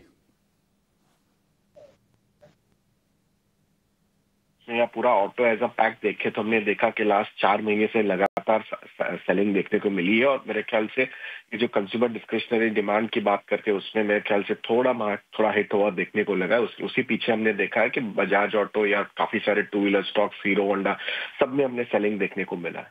तो कल के नतीजे आ गए, मेरे ख्याल से प्राइस करेक्शन अच्छा खासा हो चुका है। आई थिंक अगेन जैसे बात करें तो I think in line terms of results है और वही नतीजे में जो एक्सपेक्टेशन था, इसीलिए स्टॉक में करेक्शन आते हुए देखने को मिला था। तो मुझे लग रहा है कि अभी यहाँ से एक बार जो गिरावट होनी थी हो चुकी है। यहाँ से मेरे ख्याल से डिमांड स्ट्रॉन्ग वापस आ सकता है, ऐसा हमारा मानना है। और जिस तरह सेटअप है मुझे लग रहा है कि वैल्यूएशन भी अभी ठीक ठाक हो गए थे। तो I think risk versus reward again मेरे ख्याल से 2 व्हीलर स्पेस में बजाज हमारा प्रेफरेंस रहेगा कंपेयर टू अदर। तो आई थिंक बजाज ऑटो में यहाँ से 20% के लिए मेरे ख्याल से लिया जा सकता है। ठीक है, बजाज ऑटो को लेकर ये व्यू। मिले जुले नतीजे आए हैं महानगर गैस के भी, और हमने देखा कि हाल फिलहाल 1300 रुपए के ऊपर जाकर टिकने में शेयर को थोड़ी सी मुश्किल जरूर हुई है। एबिटा की बात करें तो उसमें करीब 21% की गिरावट है तिमाही आधार पर, और मार्जिन में भी गिरावट है, 21% से गिरकर 16.25% के आसपास के मार्जिन रह गए हैं। रचित, आप जरा चेक कीजिए एमजीएल के चार्ट और बताइए क्या सलाह देंगे। कल क्लोजिंग अच्छी देखे गया है शेयर ये। देखिए जो रिजल्ट्स आए उसमें देखने में कहीं ना कहीं ये लग रहा है कि जो इनकी एडमिनिस्ट्रेटिव प्राइस मैकेनिज्म है एपीएम, उससे कहीं ना कहीं इसके नंबर्स पे थोड़ा सा एक डेंट मिला है। तो इसमें देखें अगर 1326 रुपए के ऊपर तोड़ के ये अपने आप को मेंटेन करता है तो बाय की ट्रेड बनेगी। Otherwise immediately after this result एक बार 1220 रुपए का लेवल ये स्टॉक आपको टच करता हुआ दिख सकता है। ठीक है, महानगर गैस को लेकर ये व्यू। जेएसडब्ल्यू इंफ्रा को लेकर खबर है कि कैपेक्स का जो गाइडेंस था पहले 30,000 करोड़ का था, उसको बढ़ाकर किया है 39,000 करोड़ रुपए का। राहुल जी, एक सॉलिड कंपनी जेएसडब्ल्यू इंफ्रा, आपका व्यू क्या है और कैसी लगती है आपको कंपनी ये? आई थिंक कंपनी तो मेरे ख्याल से शानदार है और in terms in the group भी शानदार है। तो बात करें जेएसडब्ल्यू इंफ्रा की तो ऑब्वियसली रिसेंट करेक्शन तो मेरे ख्याल से डेफिनेटली अक्रॉस द बोर्ड हुआ है। तो सेम वे जेएसडब्ल्यू इंफ्रा में भी करेक्शन देखने को मिला है। तो मेरे ख्याल से अगेन जो नए आईपीओज आ रहे हैं इन टर्म्स ऑफ और जो एग्जिस्टिंग लिस्टेड कंपनीज है तो वहां पे मेरे ख्याल से वैल्यू ज्यादा है। तो मेरे ख्याल से कभी भी जब भी बजट आता है ये होता है तो हम देखें कि इंफ्रा और कैपिटल गुड्स के शेयरों के अंदर थोड़ी मेरे ख्याल से मोमेंटम बिल्ट हो देखने को मिलता है। तो मेरे ख्याल से जेएसडब्ल्यू इंफ्रा थोड़ा मेरे ख्याल से यहाँ पे एक बार बाइंग की जा सकती है। मेरे ख्याल से अगेन जो इस तरह से गिरावट हुई है मुझे लग रहा है कि 25 से 30% इजीली ये लेवल से इन्वेस्टर को मिल सकता है जेएसडब्ल्यू इंफ्रा के अंदर। ठीक है, जेएसडब्ल्यू इंफ्रा में भी खरीदारी करने की सलाह है। यूटीआई एएमसी के भी नतीजे आए लेकिन नतीजे कमजोर आए, और वैसे भी हम देख रहे हैं कि जो भी मार्केट रिलेटेड जो शेयर्स हैं एएमसी वाली म्यूचुअल फंड वाली, हाल फिलहाल हमने गिरावट देखी है। 1400 रुपए के आसपास था महीने की शुरुआत में ये शेयर, जो कि गिर के आ गया है 1000 रुपए के आसपास इसके भाव अब हैं। और आय, मुनाफा, हर फ्रंट पर नतीजे से कमजोर दिख रहे हैं। इनफैक्ट मार्जिन में भी 5% की तगड़ी गिरावट है। यूटीआई एएमसी निकल जाए इससे राहुल जी? मेरे ख्याल से capital market as a theme मेरे ख्याल से लॉन्ग टर्म के लिए बहुत ही अच्छा थीम चलेगा, ऐसा मुझे हमारा मानना है। हमने देखा कि ऑब्वियसली ये क्वार्टर के अंदर हमने बाजार गिरते हुए देखने को मिला, उसी तरह में काफी सारे कैपिटल मार्केट्स थीमेटिक स्टॉक्स में भी मेरे ख्याल से गिरावट आते हुए देखने को मिली। हमने देखे सीडीएसएल के नतीजे आए तो मेरे ख्याल से नतीजे के बाद स्टॉक में गिरावट आई, तो मेरे ख्याल से ग्रोथ में कहीं ना कहीं रुकावट देखने को मिली है, जिस तरह से हमने थोड़ा मंदी बाजार में देखने को मिला है। तो बात करें तो ये थीम जो है तो नेक्स्ट 3 से 4 सालों में अच्छी प्ले आउट हो सकती है, और अभी भी हमारा मानना है कि यहाँ पे पैसे अच्छे खासे बन सकते हैं। तो हमें लगता है कि UTI AMC in terms of other AMCs के साथ कंपेयर करें तो मेरे ख्याल से काफी सस्ता है, रिस्क वर्सेस रिवॉर्ड वैल्यूएशन में भी काफी सस्ता है। नतीजे थोड़े मेरे ख्याल से बिलो एस्टिमेट्स आए हैं हमारे हिसाब से, लेकिन प्राइस करेक्शन स्टीप हो चुका है, वो फैक्टरिंग हो चुका है ये भाव से। तो मेरे ख्याल से थीमेटिक प्ले है नेक्स्ट 2 से 3 साल के लिए, यहाँ पे, तो स्टे इन्वेस्टेड। और हमारी तो राय भी रहेगी कि ये कैपिटल मार्केट्स थीमेटिक प्ले जो है नेक्स्ट 3-4 साल के लिए प्ले आउट अच्छा हो सकता है इन्वेस्टरों के लिए। यूटीआई एएमसी को होल्ड करने की सलाह है। एक और शेयर फोकस में रहेगा आईटीसी का, लेकिन आईटीसी होटल्स की भी आज लिस्टिंग होने जा रही है। ये डीमर्ज्ड एंटिटी है और आईटीसी के शेयर धारकों को 10 शेयर के बदले एक आईटीसी होटल्स का शेयर भी मिला है। 140 होटल्स कंपनी चलाती है। लिस्टिंग के बाद ये डेट फ्री हो जाएगी, लेकिन लिस्टिंग किस भाव पर होगी, ब्रोकरेज हाउसेज जो हैं वो क्या वैल्यू असाइन कर रहे हैं शेयर को, और अब कितना आउटफ्लो होगा इसके चलते आईटीसी से और होटल से, ये तमाम डिटेल लेकर हमारे सहयोगी जुड़ गए हैं अंकुर मिश्रा। अंकुर, बताइए क्या डिटेल्स हैं, ग्रोथ प्लान्स क्या हैं, किस भाव पर लिस्टिंग होने की उम्मीद है और वैल्यूएशन क्या हो सकता है इसका? यहाँ कुछ ही देर में आईटीसी होटल्स की लिस्टिंग होगी और इम्पॉर्टेंट बात यहाँ पे ये है कि कंपनी अपना जो एसेट लाइट अप्रोच है उसके तहत ये लिस्टिंग का प्लान हुआ था और फाइनली ये एग्जीक्यूट होते हुए दिख रहा है। न सिर्फ मैनेजमेंट बल्कि जो चेयरमैन संजीव पुरी हैं वो भी यहाँ पे मौजूद होंगे। इस साल की अगर हम बात करें तो रेवेन्यू पे पर्टिकुलरली कंपनी के लिए बेहतर रहा है, क्योंकि 1450 करोड़ रुपये के आसपास का रेवेन्यू रहा है अगर हम फर्स्ट हाफ की बात करें। साथ ही साथ अगर हम पिछले साल की बात करें तो करीब 16% की ग्रोथ दिखी थी जो टॉप लाइन है वहाँ पर, और एक्सपेक्टेशन ये है कि कंपनी अपने मार्जिन को मेंटेन करना चाहती है और साथ ही आगे जाकर एक्सपेंशन प्लान है उस पर ध्यान देना है, क्योंकि 200 होटल्स के आसपास खोलने की योजना है। साथ ही जो 1 होटल पर मंथ की जो स्ट्रैटेजी है वो अगले 2 साल में इम्प्लीमेंट होने वाली है। जिस तरीके से ये ट्रैवल इंडस्ट्री, जिस तरीके से हॉस्पिटैलिटी इंडस्ट्री 10 से 12% के CAGR पे बढ़ रही है, उम्मीद ये की जा रही है कि ये जो होटल बिजनेस है उसमें ये इम्प्लीमेंट हो सकता है। ठीक है, आईटीसी होटल्स की यहाँ पे आज लिस्टिंग की फॉर्मेलिटीज़ पूरी हो रही हैं और आप तस्वीरें सीधा वहीं से देख पा रहे थे। हमारे रिपोर्टर वहाँ पे पहुँचे हुए हैं और जैसे भी कुछ होता रहेगा आपके सामने सारे पॉइंट्स रखते जाएंगे। ध्वनि पटेल एक और मेहमान हमारे साथ आज जुड़ रही हैं, उनका करते हैं स्वागत। ध्वनि, बहुत शुक्रिया, थैंक यू वेरी मच समय देने के लिए, और अगेन थैंक यू, आपने थोड़ा हमको पहले समय दे दिया। आप, मेरे को लग रहा है आपका शेड्यूल टाइम था करीब 9:15 बजे के आसपास, उससे आप थोड़ा पहले बैठे हैं, इसके लिए और शुक्रिया। ध्वनि, आपके ट्रेड कौन से आज मार्केट पे आपने क्या नोटिस किया है? गुड मॉर्निंग डिम्पी जी। यहाँ पे डेफिनेटली मार्केट के अंदर जो एक कल के सेशन में वोलेटिलिटी देखने को मिली, उस हिसाब से यहाँ पे डिफेंसिव काउंटर्स की तरफ ही मेरा जो झुकाव है वो आज के सेशन में ज्यादा बढ़ता हुआ देखने को मिल रहा है। जहाँ पे सबसे पहला काउंटर जो मुझे पसंद आ रहा है वो यहाँ पर है मैरिको का। मैरिको के अंदर जो बाइंग इंटरेस्ट है वो ऑन द बुलिश साइड देखने को मिल रही है। इनफैक्ट इसके इंट्राडे चार्ट्स भी सजेस्ट कर रहे हैं कि momentum on the higher side आज के सेशन में भी यहाँ पे देखने को मिल सकता है। नीचे 655 का लेवल जो है वो इसके अंदर काफी एक स्ट्रॉन्ग सपोर्ट लेवल की तरह शॉर्ट टर्म बेसिस पे काम करता हुआ देखने को मिल रहा है। ये सपोर्ट लेवल कंटिन्यू होते ऊपर की तरफ में जो मोमेंटम है वो आपको 680 और उसके बाद 695 के लेवल्स तक कंटिन्यू होता हुआ देखने को मिल सकता है। तो मैरिको के अंदर यहाँ पे एक प्रेफर्ड पिक बन रही है। दूसरा काउंटर जो है वो यहाँ पे पोजिशनल बेसिस पे आपको इसके अंदर ट्रेड इनिशिएट करना है, वो है गोदरेज प्रॉपर्टीज का counter. Overall daily chart structure पे अगर आप देखेंगे तो स्टॉक ने यहाँ पे जो मार्च 2024 में बॉटम्स बनाए थे उनको रीटेस्ट करा है और वहां से कल के सेशन में हमें एक बाउंस देखने को मिला। ये buying interest on the higher side continue होता हुआ देखने को मिल सकता है। स्टॉप लॉस के तौर पे खास करके जो लेवल यहाँ पे नीचे की तरफ ध्यान में रखना रहेगा तो 2080 का लेवल है। 2080 का लेवल स्टॉक यहाँ पे सस्टेन करता है ऑन द लोअर साइड, तो ये बाउंस जो है वो ऊपर की तरफ में वापस अपनी 20 DMA को रीटेस्ट करेगा जो 2390 के लेवल्स के पास है। तो 2390 के टारगेट्स के लिए 2080 का स्टॉप लॉस लगा के गोदरेज प्रॉपर्टीज के अंदर भी खरीदारी करके चल सकते हैं। थोड़ी देर पहले राहुल शाह भी यही बात बता भी रहे थे कि भी आप रियल एस्टेट में भी सिलेक्शन कीजिएगा और कुछ बड़े लार्ज कैप शेयर्स लीजिएगा, और आपने वही शेयर हमको बताया गोदरेज प्रॉपर्टीज़। तो उन्होंने सेगमेंट बताया, आपने शेयर फाइनल कर दिया, साथ ही स्टॉप लॉस टारगेट भी दिया। तो दोनों का कॉम्बिनेशन काफ़ी ठीक है, सेक्टोरल मूव भी मिल रहा है और सेक्टर से शेयर भी छटा हुआ मिल रहा है। रचित, जरा 2-4 शेयर मैं आपसे फटाफट से पता करता हूँ, आप जरा जवाब देते जाइएगा, स्टॉप लॉस टारगेट भी बताइएगा ताकि हम इसको स्टैंपिंग बहुत अच्छे से कर पाएँ। और ज़रा स्पीड से मैं आपसे शेयर पूछ रहा हूँ। मैं शुरुआत से ही ज़रा पता करता हूँ मैं आपसे। पहला शेयर है शोभा डेवलपर्स, कितना और चलेगा सर? इसको आज प्लस करना है क्या? सर शोभा डेवलपर्स को आप देखें अभी थोड़ा सा अगर अवॉइड कर सकें तो अवॉइड कर लें। बहुत ज्यादा मूवमेंट अभी इसमें देखने को नहीं मिल रहा है मेरे हिसाब से। For the time being it should be an avoid. ठीक है। टाटा मोटर्स खुलते प्लस करना है कि नहीं करना?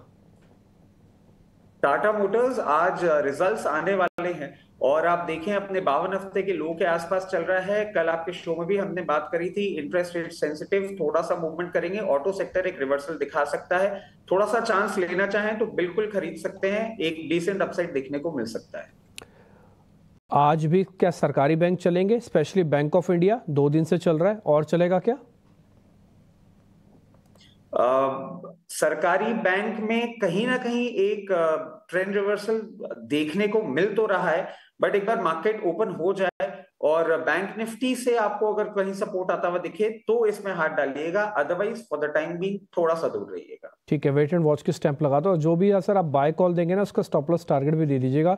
2 शेयर में आपसे और पता कर लेता हूँ जहाँ पे क्या पोजीशंस ली जा सकती है। एक है बालकृष्ण इंडस्ट्रीज, टायर वाली कंपनी है, आप जरा इसको भी चेक कीजिए। तो बालकृष्ण इंडस्ट्रीज के अगर हम नजर डालते हैं तो आप इस लेवल पे पोजीशन बनाना चाहें तो बना सकते हैं, और 2580 का स्टॉप लॉस होगा और 2860 के टारगेट के लिए आप एक बार ट्रेड बना सकते हैं इसमें। ठीक है, बना सकते हैं ट्रेड, बट थोड़ा डिप मिल जाए उसके बाद आप इसको ट्रेड कीजिएगा। एक लास्ट शेयर आपसे और पता करते हैं, फिर मैं राहुल शाह के पास भी पहुंचूंगा। कल डिफेंस वाले शेयर्स काफ़ी टूटे, HCL, BEL, भारत डायनामिक्स, ये सब शेयर्स थोड़े नीचे आए हैं। क्या वापस एक पोजीशंस लें क्या? बजट के और करीब जा रहे हैं। BEL और HCL दोनों चेक कर लो आप।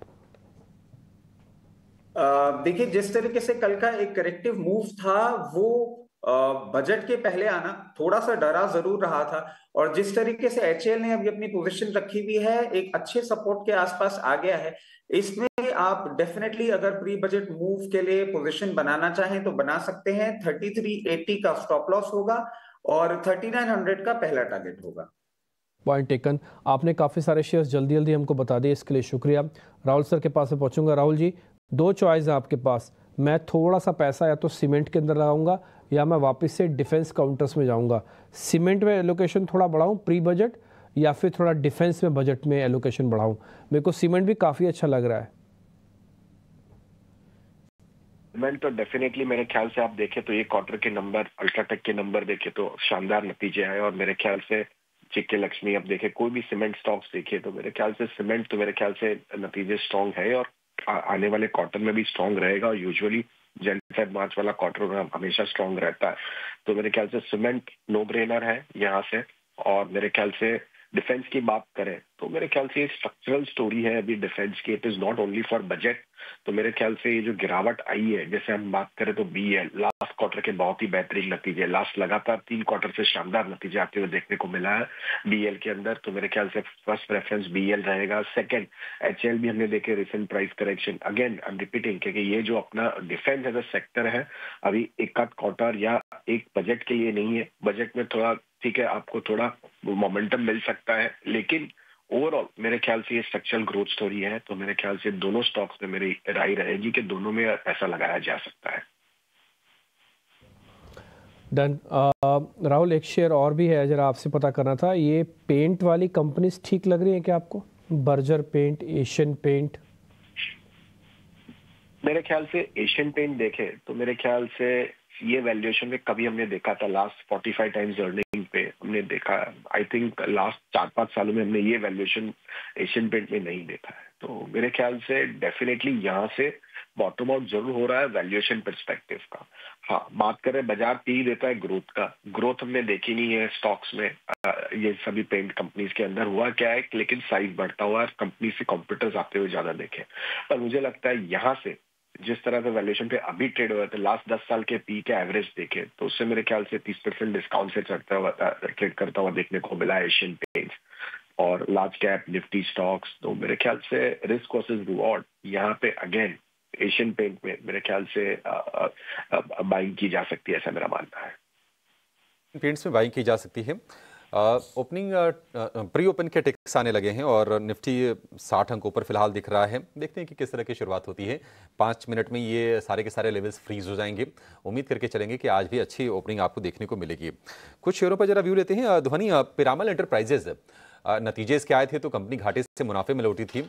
आप बताइए कि कल हालांकि एक रेंज में शेयर रहा है नेगेटिव बायस के साथ, कल अच्छी क्लोजिंग देखी गया है। ये आज क्या करें इसमें? जी बिल्कुल अभिषेक जी, यहाँ पे डेफिनेटली पिरामिल के अंदर कल की जो क्लोजिंग है वो यहाँ पर आपको अच्छी मिली है on the bullish side, but it's more of a doji formation जो हमें यहाँ पे देखने को मिल रहा है। तो कंफर्मेशन जो यहाँ पर था वो यहाँ पे मिसिंग होता हुआ देखने को मिला। हालांकि रेंज जो थी कल के दिन में वो काफी ब्रॉड रेंज हमें देखने को मिली। आज के सेशन में यहाँ पर ऊपर की तरफ के अगर जो ट्रेड मिलते हैं तो यहाँ पे 985 का लेवल है जो ऊपर की तरफ क्रॉस करना इंपॉर्टेंट रहेगा, और नीचे जो सपोर्ट लेवल कायम करा है स्टॉक ने यहाँ पे नीचे, तो 888 का लेवल है बनता यहाँ पर।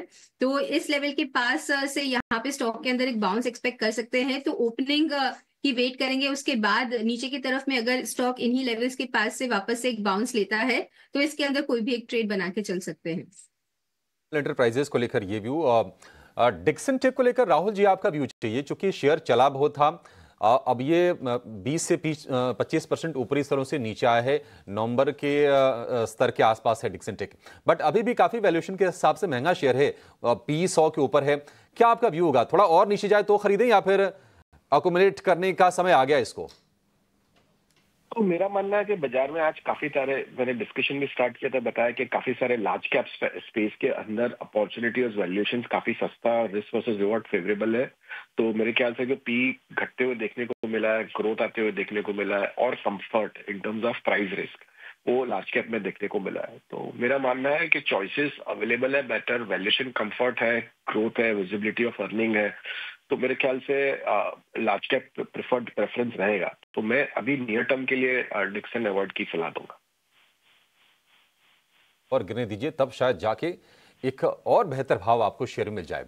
लेकिन चलिए, हमारे सहयोगी शरद दुबे हमारे साथ जुड़ गए हैं फिर से, और उनसे ये जान लेते हैं कि आज वो कौन से 9 शेयर हैं जहां पर एक्शन जरूर दिखेगा।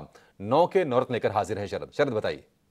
जी बिल्कुल, टू व्हीलर स्टॉक्स पे नज़र रखिएगा। बजाज ऑटो के जो तीसरी तिमाही के नतीजे largely inline set of numbers देखने मिले, और मैनेजमेंट कमेंट्री जो था थोड़ी पॉजिटिव थी। वो एक्सपेक्ट करे जो वॉल्यूम आउटलुक है अगले 3 से लेकर 6 महीने तक, वहाँ पे एक बुलिश नज़रिया देखने मिलेगा।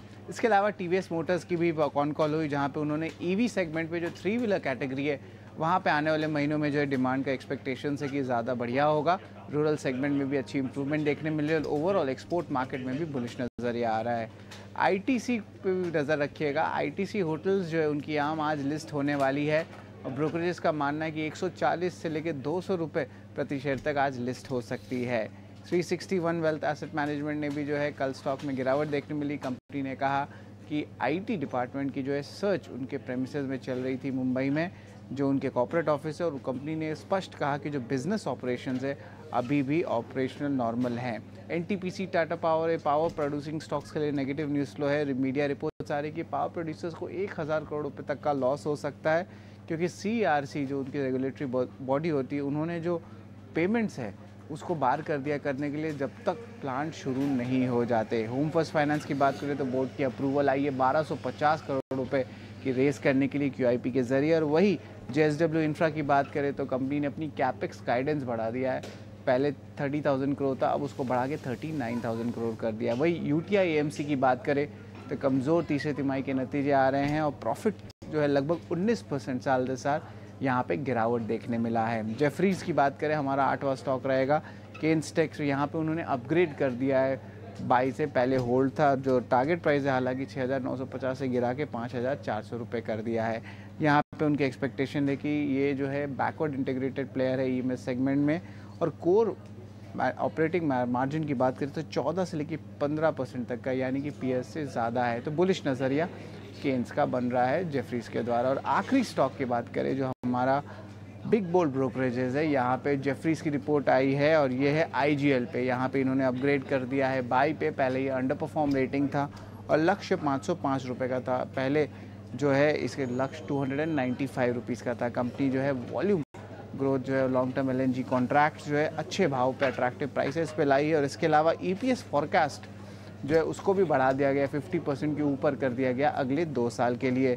तो जेफरीज ऑन IGL जो है ये हमारा बिग बोल्ड ब्रोकरेज रहेगा और यही हमारा 9 के नवरत्न के स्टॉक्स है। शरद, शुक्रिया आपका 9 के नवरत्न की सूची हमारे साथ शेयर करने के लिए। इसमें सेक्टर्स हैं, स्टॉक्स हैं, सिटी गैस डिस्ट्रीब्यूशन कंपनियां हैं और टेक्नोलॉजी से जुड़े स्टॉक्स हैं जो कि खबरों के दम पर आज एक्शन में रह सकते हैं। 6 से 7 मिनट बचे हैं बाजार की शुरुआत होने में और कल के एक्शन के बाद आज उम्मीद यही है कि बाजार में पॉजिटिव स्टार्ट होता हुआ नजर आए। इस वक्त प्री ओपन टिक्स में भी तस्वीर कुछ ऐसी जरूर नजर आ रही है। हालांकि सेंटिमेंट्स अगर देखिए, एशियाई बाजार में कई सारे मार्केट्स हैं जो कि छुट्टी मना रहे हैं। विदेशी बाजार से मोमेंटम जरूर देखने को मिला। भारतीय बाजार के लिए बैंक निफ्टी की मंथली एक्सपायरी का दिन है आज, तो क्लियरली एक्सपायरी से ठीक पैसे पहले वॉलेटाइल मूव्स नजर आते या नहीं, इस पर नजर होगी और साथ ही नतीजों का दौर लगातार चल ही रहा है। इस बीच जहां बजाज ऑटो के अनुमान के मुताबिक नतीजा आते हुए दिखे, आज के सत्र में जो नंबर्स आने वाले हैं उसमें ऑटो पैक शामिल है। Rahul, good morning. एक क्विक राय मारुति पर आपसे जरूर जानना चाहेंगे और साथ ही ऑटो एंसिलरी पर आपका टेक, क्योंकि अभी 3 ट्रेडिंग सेशन दूर हैं हम बजट के और ऑटो बिक्री, ऑटो सेल्स के डेटा के भी 1 तारीख को ही आएंगे। मारुति के नतीजे आज आने वाले, मुनाफे में 18% बढ़त का अनुमान है। ऑटो सेक्टर पर आपका ओवरऑल व्यू, जिसमें ऑटो एंसिलरी को भी आप जोड़ सकते हैं। तो मेरे हिसाब से जिस तरह से हमने ऑटो शेयर्स के अंदर सेल ऑफ देखा लास्ट 3 से 4 महीने के अंदर, और जिस तरह से हमने मंथली सेल्स नंबर्स भी आते हुए देखने को मिला और काफी हद तक कई कंपनीज के रिजल्ट्स भी आते हुए देखने को जो थोड़े सॉफ्ट और मेरे ख्याल से बिलो एस्टिमेट आते हैं, वो प्राइस में फैक्टरिंग हो चुका है जिस तरह से हम देख रहे हैं। तो मेरे ख्याल से अभी भी जो पैसेंजर व्हीकल सेगमेंट है उससे मुझे लग रहा है कि महिंद्रा एंड महिंद्रा अभी भी लीडर है। और मुझे लग रहा है कि लास्ट क्वार्टर के अंदर भी हमने देखे नतीजे के अंदर और दिसंबर के जो मंथली नंबर्स भी आए उनके और जैन के भी जो मंथली नंबर्स आए, 2-3 चीज क्लियर विजिबल था।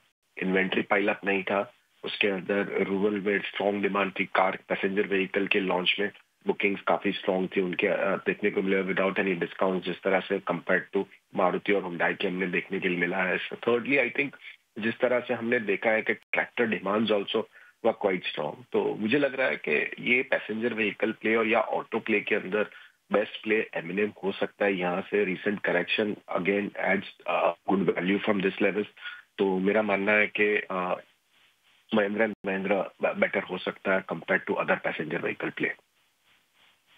पर फोकस है प्री ओपन में, हम देख रहे हैं शुरुआत यहाँ पर मजबूती के साइन जरूर नजर आ रहे हैं और साथ ही सिटी गैस डिस्ट्रीब्यूशन कंपनियों पर भी नजर होनी चाहिए। ध्वनि, गुड मॉर्निंग। आपसे राय जानना चाहेंगे। एक तो जेफरीज की इंद्रप्रस्थ गैस लिमिटेड पर एक ब्रोकरेज रिपोर्ट आई है और अंडर परफॉर्म से बढ़ाकर उन्होंने खरीदारी की राय दी है। 505 रुपए तक के लक्ष्य मानकर चल रहे हैं।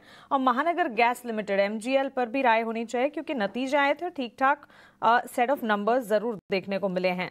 ब्रोकरेज की पॉजिटिव रिपोर्ट 505 के लेवल्स। महानगर गैस इनफैक्ट आधे से 1% की तेजी दिखाने की शुरुआत कर रहा है। वहीं IGL में भी मोमेंटम है, 5% की तेजी के साथ खुलने की तैयारी। बिल्कुल मानसी, यहाँ पे डेफिनेटली दोनों ही काउंटर्स के अंदर जो एक्शन है वो ऑन द हायर साइड देखने को मिल रहा है। बट चार्टिकल स्ट्रक्चर वाइज यहाँ पे मुझे जो काउंटर पसंद आ रहा है वो है MGL का काउंटर। MGL के अंदर अगर आप देखें तो एक slow and steady range formation यहाँ पे बनती हुई देखने को मिली है, जिसका on the higher side breakout जो है वो 1330 के लेवल के ऊपर आपको देखने को मिलेगा। तो MGL के अंदर यहाँ पे एक बुलिश नजरिया बना के चल सकते हैं। नीचे की तरफ स्टॉप लॉस जो आपको मेंटेन करके रखना रहेगा, तो यहाँ पे 1240 का जो लेवल है उसको यहाँ पे एक स्टॉप लॉस बना के रखे। पोजिशनली इसके अंदर भी आप होल्ड करके चल सकते हैं। 1430 रुपए तक का जो अपवर्ड मोमेंटम है वो इसके अंदर कंटिन्यू होता हुआ देखने को मिलेगा। ठीक है, डन। तो 2 मिनट बाद अब बाजार खुल जाएंगे। मैं आपको फ्रीज लेवल से जरा अवगत करा देता हूँ। निफ्टी आज करीब 70 पॉइंट ऊपर खुल रहा है। 23,000 का गैप दिख रहा है, एक अच्छा साइन है। कल 23,000 के हमने दर्शन किए, फाइनली क्लोज नहीं कर पाए। आज वापस ओपनिंग में मिल रहे हैं, यानी कि सिर्फ कहने को 12-13 घंटे बाद ही आपको ये अच्छा ट्रेड वापस से मिल रहा है। दूसरा, निफ्टी बैंक 130 पॉइंट ऊपर खोल के 48,997 यानी कि करीब 49,000 पे ये भी खोल रहा है। तो दोनों के इम्पॉर्टेंट लेवल्स है 49,000 और उसके पास 23,000 है। 23,000 थोड़ा एक बेंच मार्किंग लेवल है। वैसे इसकी इम्पोर्टेंस कुछ नहीं है, इम्पोर्टेंस तो 23,375 की है, बट फिर भी एक बेंच मार्किंग आप समझ लो। आपका मन और आपका सोचना सब कुछ अलग हो जाता है। जैसे आप 23,000 और जैसे आप 22,000 सोचने लगते हैं, वो 99 वाला खेल है और कुछ नहीं। निफ्टी बैंक भी करीब 130 पॉइंट अच्छा ओपन कर रहा है, ऐसा खराब नहीं है। HDFC बैंक आज फिर से थोड़ी सी हेल्प कर सकता है क्योंकि गैप दे रहा है 4 से 4.5 रुपये की। कल रिलायंस ने क्लोजिंग ठीक की थी, है ना, फर्स्ट पहले 1 घंटा तो ख़राब था बट क्लोजिंग ठीक थी। आज भी यही चेक करना, पहला 1 घंटा रिलायंस का ख़राब नहीं होना चाहिए, ठीक। और ये भी करीब 1 से 1.5 रुपये की बढ़त के साथ आपको खुलता हुआ दिखेगा। और जो शेयर्स जिसमें आज मार्केट के अंदर थोड़ा गैप दिखे या थोड़ा मैं बोलूँगा कि थोड़ा ठीक सा ओपन कर रहा है, उन शेयरों की अगर सूची दिखाऊँ तो सिप्ला बढ़िया खुलेगा, टेक महिंद्रा, इन्फोसिस, ब्रिटानिया, ये कुछ एक शेयर्स हैं जो बढ़कर खुलेंगे। जैसे मैंने आपको शुरुआत में भी कहा कि IT के अंदर अच्छा पुल बैक हो रहा है। कल का सेशन भी हमने इन्वीडिया के फॉल को निगेट कर दिया था, कोई खास इम्पैक्ट नहीं पड़ा था, तो इसलिए आज मैं उम्मीद करता हूं कि IT थोड़ी लीडरशिप में और आ गया है, सामने आएगा। इन्फोसिस, टेक महिंद्रा, दोनों शेयर्स बताने के लिए सफिशेंट हैं। आइशर मोटर्स में हल्का सा दबाव दिखेगा और मेरे को कोई ऐसा शेयर दिख नहीं रहा जहाँ पे 1% से ज़्यादा की तेज़ गिरावट हो बड़े शेयरों में, यानी कि निफ्टी 50 काउंटर्स में। अब आता हूँ मैं कुछ ऐसे छोटे शेयर्स यानी मिड कैप कैटेगरी में, वहाँ पर आपको IGL करीब 5% ऊपर खुलेगा। अनंतराज जो पिछले 2 दिन से बैक टू बैक टूट रहा था, आज गैप कर रहा है 6% का। ध्यान रखिए, अनंतराज सिर्फ एक रियल एस्टेट कंपनी नहीं है बल्कि एक डाटा से भी जुड़ी हुई कंपनी है और रोबोटिक्स, आर्टिफिशियल इंटेलिजेंस इसी में ही है, ठीक। बेल बजी, मार्केट की हो रही है ओपनिंग और ओपनिंग के साथ साथ ही लेवल्स के साथ अब 78 पॉइंट ऊपर, 81 पॉइंट ऊपर, 150 पॉइंट ऊपर बैंक निफ्टी है। इंडिया विक्स को झटका तो लगा है बट थोड़ी देर में और 5-10 मिनट बाद देखिएगा इंडिया विक्स को, ये अभी भी 18 के आसपास ही है। जैसे शुरुआत में मैंने कहा HDFC, रिलायंस इंडस्ट्रीज़ करीब 5 से 3 रुपये और दोनों में आपको दिख रहे होंगे। फटाफट से बड़े शेयर्स दिखा दीजिए आज पहले स्क्रीन पर, फिर मैं दूसरे शेयर्स पे बात करूँगा। TCS दिखाना, इन्फोसिस दिखाओ, HUL और LNT दिखाओ, कॉम्बो बना लो। यस, तो ज़्यादातर शेयर्स मेरे को तो ठीक दिख रहे हैं इस समय। स्क्रीन पे कोई भी ऐसा शेयर नहीं है जिसमें आपको लाल निशान अभी तक दिखे। हाँ, बढ़त में भी बहुत बड़े गैप नहीं है, ये बात भी पॉइंट टेकन है। कुल मिला के ज़्यादातर शेयर्स ठीक हैं। आते हैं अब बढ़ने वाले शेयर्स की सूची के अंदर ही मैं आपको कुछ और शेयर्स भी दिखाता हूँ, स्क्रीन पर ज़रा नोटिस करते जाइएगा आप भी। GSW एनर्जी एक बार दिखाइएगा, वहाँ पे प्रेशर आया और करीब 8% का नंबर्स ख़राब होने का। इसके अलावा SBI कार्ड, जैसे मैंने आपको शुरुआत में कहा, मेरे को इसके नंबर्स बिल्कुल ही ख़राब दिखे। इसके मार्जिन्स वगैरह तो भले और सब चीज़ें हैं लेकिन इनका प्रॉफिट बुरी तरह से कोलैप्स हुआ था। ये अब आज करीब 1 से 1.5% की गिरावट दिखा रहा है। इसके अलावा जहाँ पे प्रेशर है थोड़ा था सिलेक्टिव होकर, अब सरकारी कंपनीज़ को भी देखेगा। BHEL में हल्का सा प्रेशर देखने को मिल रहा है, वैसे कुछ ज़्यादा नहीं है। IGL ठीक है 5% ऊपर। GMR एयरपोर्ट भी एक्टिव रहेगा, ये शेयर भी आप ज़रूर देख सकते हैं। इसके अलावा कुछ और शेयर्स आपकी स्क्रीन पर आप नोटिस कीजिएगा, आते रहेंगे। ओपनिंग सधी हुई है, ठीक है, ओपनिंग बहुत ज़्यादा एक्साइटमेंट नहीं है, जितना गैप है उतना ही है, बस ये गैप मेंटेन भी हो जाए तो काम चल जाएगा। थोड़ा बैंक निफ्टी नीचे आ रहा है बट इतना भी नहीं है, अभी भी 100 पॉइंट के आसपास की बढ़त है। देखते हैं क्या होता है। मेरे को कुछ खास इसमें अभी दिख नहीं रहा। एक और चीज़, जनवरी मंथ के जिनके पास भी ऑप्शंस के ट्रेड हैं, ठीक है, अपने ट्रेलिंग स्टॉप लॉस लगा के रखना, नहीं तो इन ट्रेड्स को ना जीरो कर देगा। एग्जांपल बता रहा हूँ, जैसे 49,000 की कॉल बैंक निफ्टी की, ये 312 रुपये 315 रुपये के आसपास चल रही है। या तो बहुत बढ़िया चलेगी या तो पूरी ख़राब हो जाएगी। तो अगर आप ऑप्शंस के ट्रेडिंग कर रहे हैं तो अब ट्रेलिंग स्टॉप लॉस लगाना, अब ख़राब मत करना। जल्दी से हीट मैप भी ले आओ स्क्रीन पर ताकि आपको थोड़ा और आइडिया लग पाए कि कहाँ पे कौन सी पोजीशंस है। By the way, Bajaj auto के नंबर्स का इम्पैक्ट भी मार्केट पे आ रहा है, आज वो करीब 3% ऊपर आके ट्रेड कर रहा है, ये चीज़ नोटिस करने वाली थी। और MGL के नंबर्स भी अच्छे थे, जैसे मैंने आपको शुरुआत में बताया। बजाज ऑटो सबसे ऊपर बन गया, निफ्टी का टॉप गेनर। इसके अलावा इन्फोसिस हेल्प कर रहा है, विप्रो से हेल्प आ रही है, HCL टेक से हेल्प आ रही है। 3 IT स्टॉक्स हो गए और TCS में भी खराब प्रदर्शन नहीं है। बैंक निफ्टी में HDFC और ICICI को जब मैं लिस्ट में पहले नंबर पर देखता हूँ अच्छा लगता है। कोटक महिंद्रा बैंक इस साल के लिए सबसे अच्छा शेयर हो सकता है, ज़्यादातर फंडामेंटल एनालिस्ट इसके बारे में आम राय रखते हैं। एक्सिस बैंक भी आज आपको हर निशान में दिखेगा। निफ्टी फार्मास्यूटिकल का इंडेक्स है, इसमें फाइजर सबसे ऊपर, उसके बाद फिर सिप्ला नाटको है। सिप्ला के अंदर पोजीशंस आज काफ़ी अच्छी बन रही है, शुरुआत में हो सकता है नीचे ना भी जाए, ये ट्रेड भी नोटिस करने वाला है। ये निफ्टी का IT इंडेक्स है, ज़्यादातर शेयर्स आपको हरे निशान में दिखेंगे। और मैंने सुबह भी आपको बताया था निफ्टी का IT इंडेक्स का 200 दिनों का एवरेज पहली बार पार हुआ है और अभी ज़्यादातर इंडाइसिस में थोड़ा कमज़ोरी है, बट इसका पार हो गया।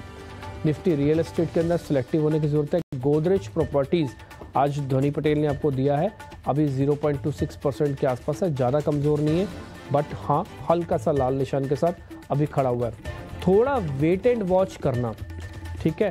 अब जैसे आपको देखो मैं फिर से दिखाता हूँ रिलायंस, जैसे मेरे को ये पहले मैंने आपको बोला था कि पहला 1 घंटा रिलायंस के लिए बहुत इंपॉर्टेंट है, नीचे नहीं जाना चाहिए।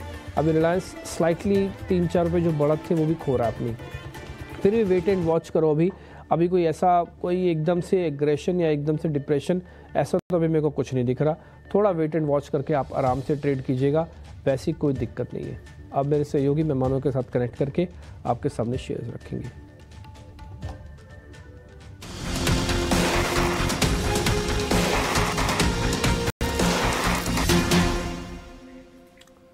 तो बाजार की सदी हुई शुरुआत हुई है और जो स्टैंड आउट आज शेयर है वो है बजाज ऑटो का। लगभग 10-12 दिन ये शेयर एक रेंज में रहा और आज नतीजों के दम पर ब्रेकआउट की कोशिश हो रही है। 4% की तेजी के साथ निफ्टी का है टॉप गेनर। अच्छी चीज ये है कि आज एडवांस डिक्लाइन का रेशियो अच्छा है, 1600 शेयर मजबूत है और करीब 500 शेयरों में कमजोरी है। तो हर एक गिरने वाले शेयर के मुकाबले 3 से ज्यादा बढ़ने वाले शेयर बाजार में आपको दिखेंगे और एफएनओ की शीट से भी आपको क्लियर हो रहा है कि ऑलमोस्ट डबल का फासला है। 70 शेयर कमजोर है, 140 शेयर आज मजबूती के साथ कारोबार कर रहे हैं। तो ब्रॉडर मार्केट में भी तेजी लौटी है, फ्रंटलाइन इंडेक्स में भी हम देखने की रौनक है। निफ्टी बैंक की जो तेजी है थोड़ी सी कम है, वो 80 अंकों के आसपास की तेजी है, लेकिन ध्यान रखिए कल 800 अंकों की तेजी ऑलरेडी हम निफ्टी बैंक में देख चुके हैं। लेकिन फटाफट अब आपके लिए ट्रेड समझते हैं। ध्वनि पटेल हमारे साथ हैं। ध्वनि जी बताइए, ओपनिंग ट्रेड के लिए आपने क्या खोजा बाजार में? जी बिल्कुल अभिषेक जी, यहाँ पे काफी सारे काउंटर्स है जिनके अंदर ओपन लो की फॉर्मेशन भी यहाँ पे देखने को मिल रही है। ऐसा ही काउंटर मुझे यहाँ पे जो दिखाई दे रहा है वो IRCTC का काउंटर है। IRCTC के अंदर भी अगर आप देखें तो अभी फिलहाल के लिए स्टॉक ने ओपन लो की फॉर्मेशन बनाई है और अगर आप 30 मिनट्स के चार्ट पे देखें तो भी एक अच्छी यहाँ पे एक राउंडिंग फॉर्मेशन देखने को मिल रही है। ब्रेकआउट इसका जो यहाँ पे आपको देखने को मिलेगा तो 760 के लेवल के ऊपर आपको ये ट्रेड एग्जीक्यूट करना है। 760 के ऊपर जैसे IRCTC चलता है तो यहाँ पे आप खरीदारी करके चल सकते हैं।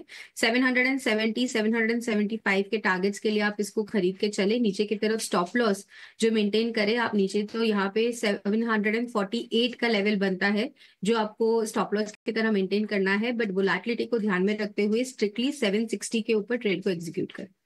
ठीक है, 760 के ऊपर आपको ट्रेड लेना है IRCTC में। 754 रुपए के आसपास के प्राइसेस हैं फिलहाल। एक और शेयर जिस पर व्यू चाहिए आपसे ध्वनि जी, हालांकि गैप के साथ खोल दिया, थोड़ा सा नीचे खुलता अच्छा होता। BHEL का करीब 5% ऊपर ये शेयर है। BHEL 200 रुपए के ऊपर के भाव थे, वहां से गिरते गिरते हमने देखा था नीचे आया था ये। BHEL में क्या करें, ये भाव ठीक है? जी बिल्कुल अभिषेक जी, यहाँ पे BHEL में डेफिनेटली एक यहाँ पे बढ़त के साथ ट्रेड होता हुआ देखने को मिल रहा है। इसका जो ऊपर की तरफ का लेवल जहाँ पे आपको वापस से स्ट्रक्चर के अंदर एक रिवर्सल का कंफर्मेशन देखने को मिलेगा तो वो यहाँ पे बनता है 198 से लेके 200 का लेवल। तो इस लेवल के क्रॉस होने के बाद BHEL के अंदर कोई भी एक बुलिश साइड का ट्रेड बना सकते हैं। हालांकि आज के सेशन में यहाँ पे एक बढ़त देखने को मिल रही है, बट अभी भी जो कंफर्मेशन है of the trend on the higher side वो यहाँ पे मिसिंग होता हुआ देखने को मिल रहा है। तो इसको वेट एंड वॉच करें, इन लेवल्स को ध्यान में रखें। 200 के ऊपर जैसे ही स्टॉक चलता है तो वहां पे रिविजिट करके पोजीशन बना सकते हैं। ठीक है, 200 रुपए के ऊपर जब ये शेयर जाके टिक जाए फिर आप पोजीशन इसमें तेजी की ले सकते हैं। इन्फोसिस में कल भी हमने तेजी देखी, आज भी स्ट्रेंथ ठीक ठाक है शुरुआती। 1850 रुपए के ऊपर जाकर अब ये शेयर कारोबार कर रहा है। इन्फोसिस कैसा लग रहा है ध्वनि आपको, क्या इसमें ट्रेड बन रहा है?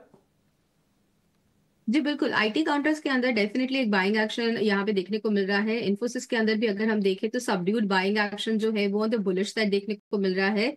आप 30 मिनट्स के चार्ट को देखेंगे तो वहां पर जो हायर हाई की फॉर्मेशन है वो कंटिन्यू होती हुई देखने को मिल रही है। आज के सेशन में भी यहाँ पर जो बुलिश एक्शन है वो देखने को मिल रहा है। इनफैक्ट यहाँ से अगर आप करंट भाव से खरीदते हैं तो 1890 का लेवल जो है वो यहाँ पे फर्स्ट एक टारगेट की तरह मान के चल सकते हैं और नीचे की तरफ स्टॉप लॉस जो मेंटेन करके रखना रहेगा। तो आज के दिन का जो लो फॉर्मेशन यहाँ पे हुआ है वो है 1844 का। तो 1844 के लेवल के पास एक इसके अंदर स्टॉप लॉस मेंटेन करे। जैसे ही इसके अंदर वापस से 1890 का लेवल भी क्रॉस करता है तो further on the higher side 1915 के लेवल तक भी अपसाइड बनी रह सकती है। ठीक है, 1915 तक ये शेयर जा सकता है इन्फोसिस का। आज हम देख रहे हैं कि देखिए निफ्टी में ना थोड़ी सी लोअर लेवल से स्ट्रेंथ आ रही है। निफ्टी बैंक उस हिसाब से नहीं बढ़ रहा, उसकी वजह ये है कि आईटी शेयरों का पार्टिसिपेशन आज भी ठीक ठाक है। एनवीडिया की दिक्कत देखिए अपनी अलग थी, जो डीप सीक को लेकर जो चैलेंज आए थे वो एआई को लेकर आ रहे थे। सेमीकंडक्टर वाली कंपनीज को ज़्यादा नुकसान पहुंचा है, जो कि एआई में ज़्यादा अब निवेश कर रही हैं।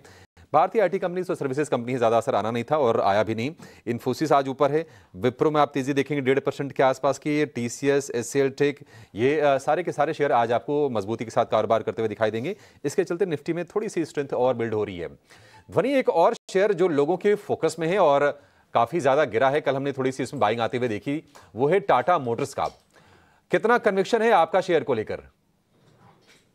मोटर्स के अंदर मेरा भी यहाँ पे conviction on the bullish side बनता हुआ देखने को मिल रहा है, क्योंकि हाल फिलहाल में यहाँ पे जो इसकी लो फॉर्मेशन हुई है उसी स्विंग लो के पास हमने वापस से एक सपोर्ट लेवल कायम करा है। तो जब तक स्टॉक के अंदर 710 का लेवल जो है वो एक सपोर्ट लेवल की तरह काम कर रहा है, तो इसके अंदर वापस से एक बाउंस एक्सपेक्ट कर सकते हैं। ऑन द हायर साइड जो फर्दर एक लॉन्ग टर्म पोजीशन बनानी है तो उसके लिए तो 820 का लेवल है, बट शॉर्ट टर्म बेसिस के लिए ये एक मीन रिवर्टिंग ट्रेड बन सकता है, जहां पे करंट लेवल से अगर आप बाय करते हैं तो वही 820 के लेवल के लिए टारगेट आप सेट करके रखें। और नीचे की तरफ स्टॉप लॉस जो आपको मेंटेन करना रहेगा, तो स्टॉप लॉस 710 का यहाँ पे रहेगा। तो रिस्क रिवॉर्ड भी काफी फेवरेबल बन रहा है इन स्तरों पे टाटा मोटर्स के अंदर।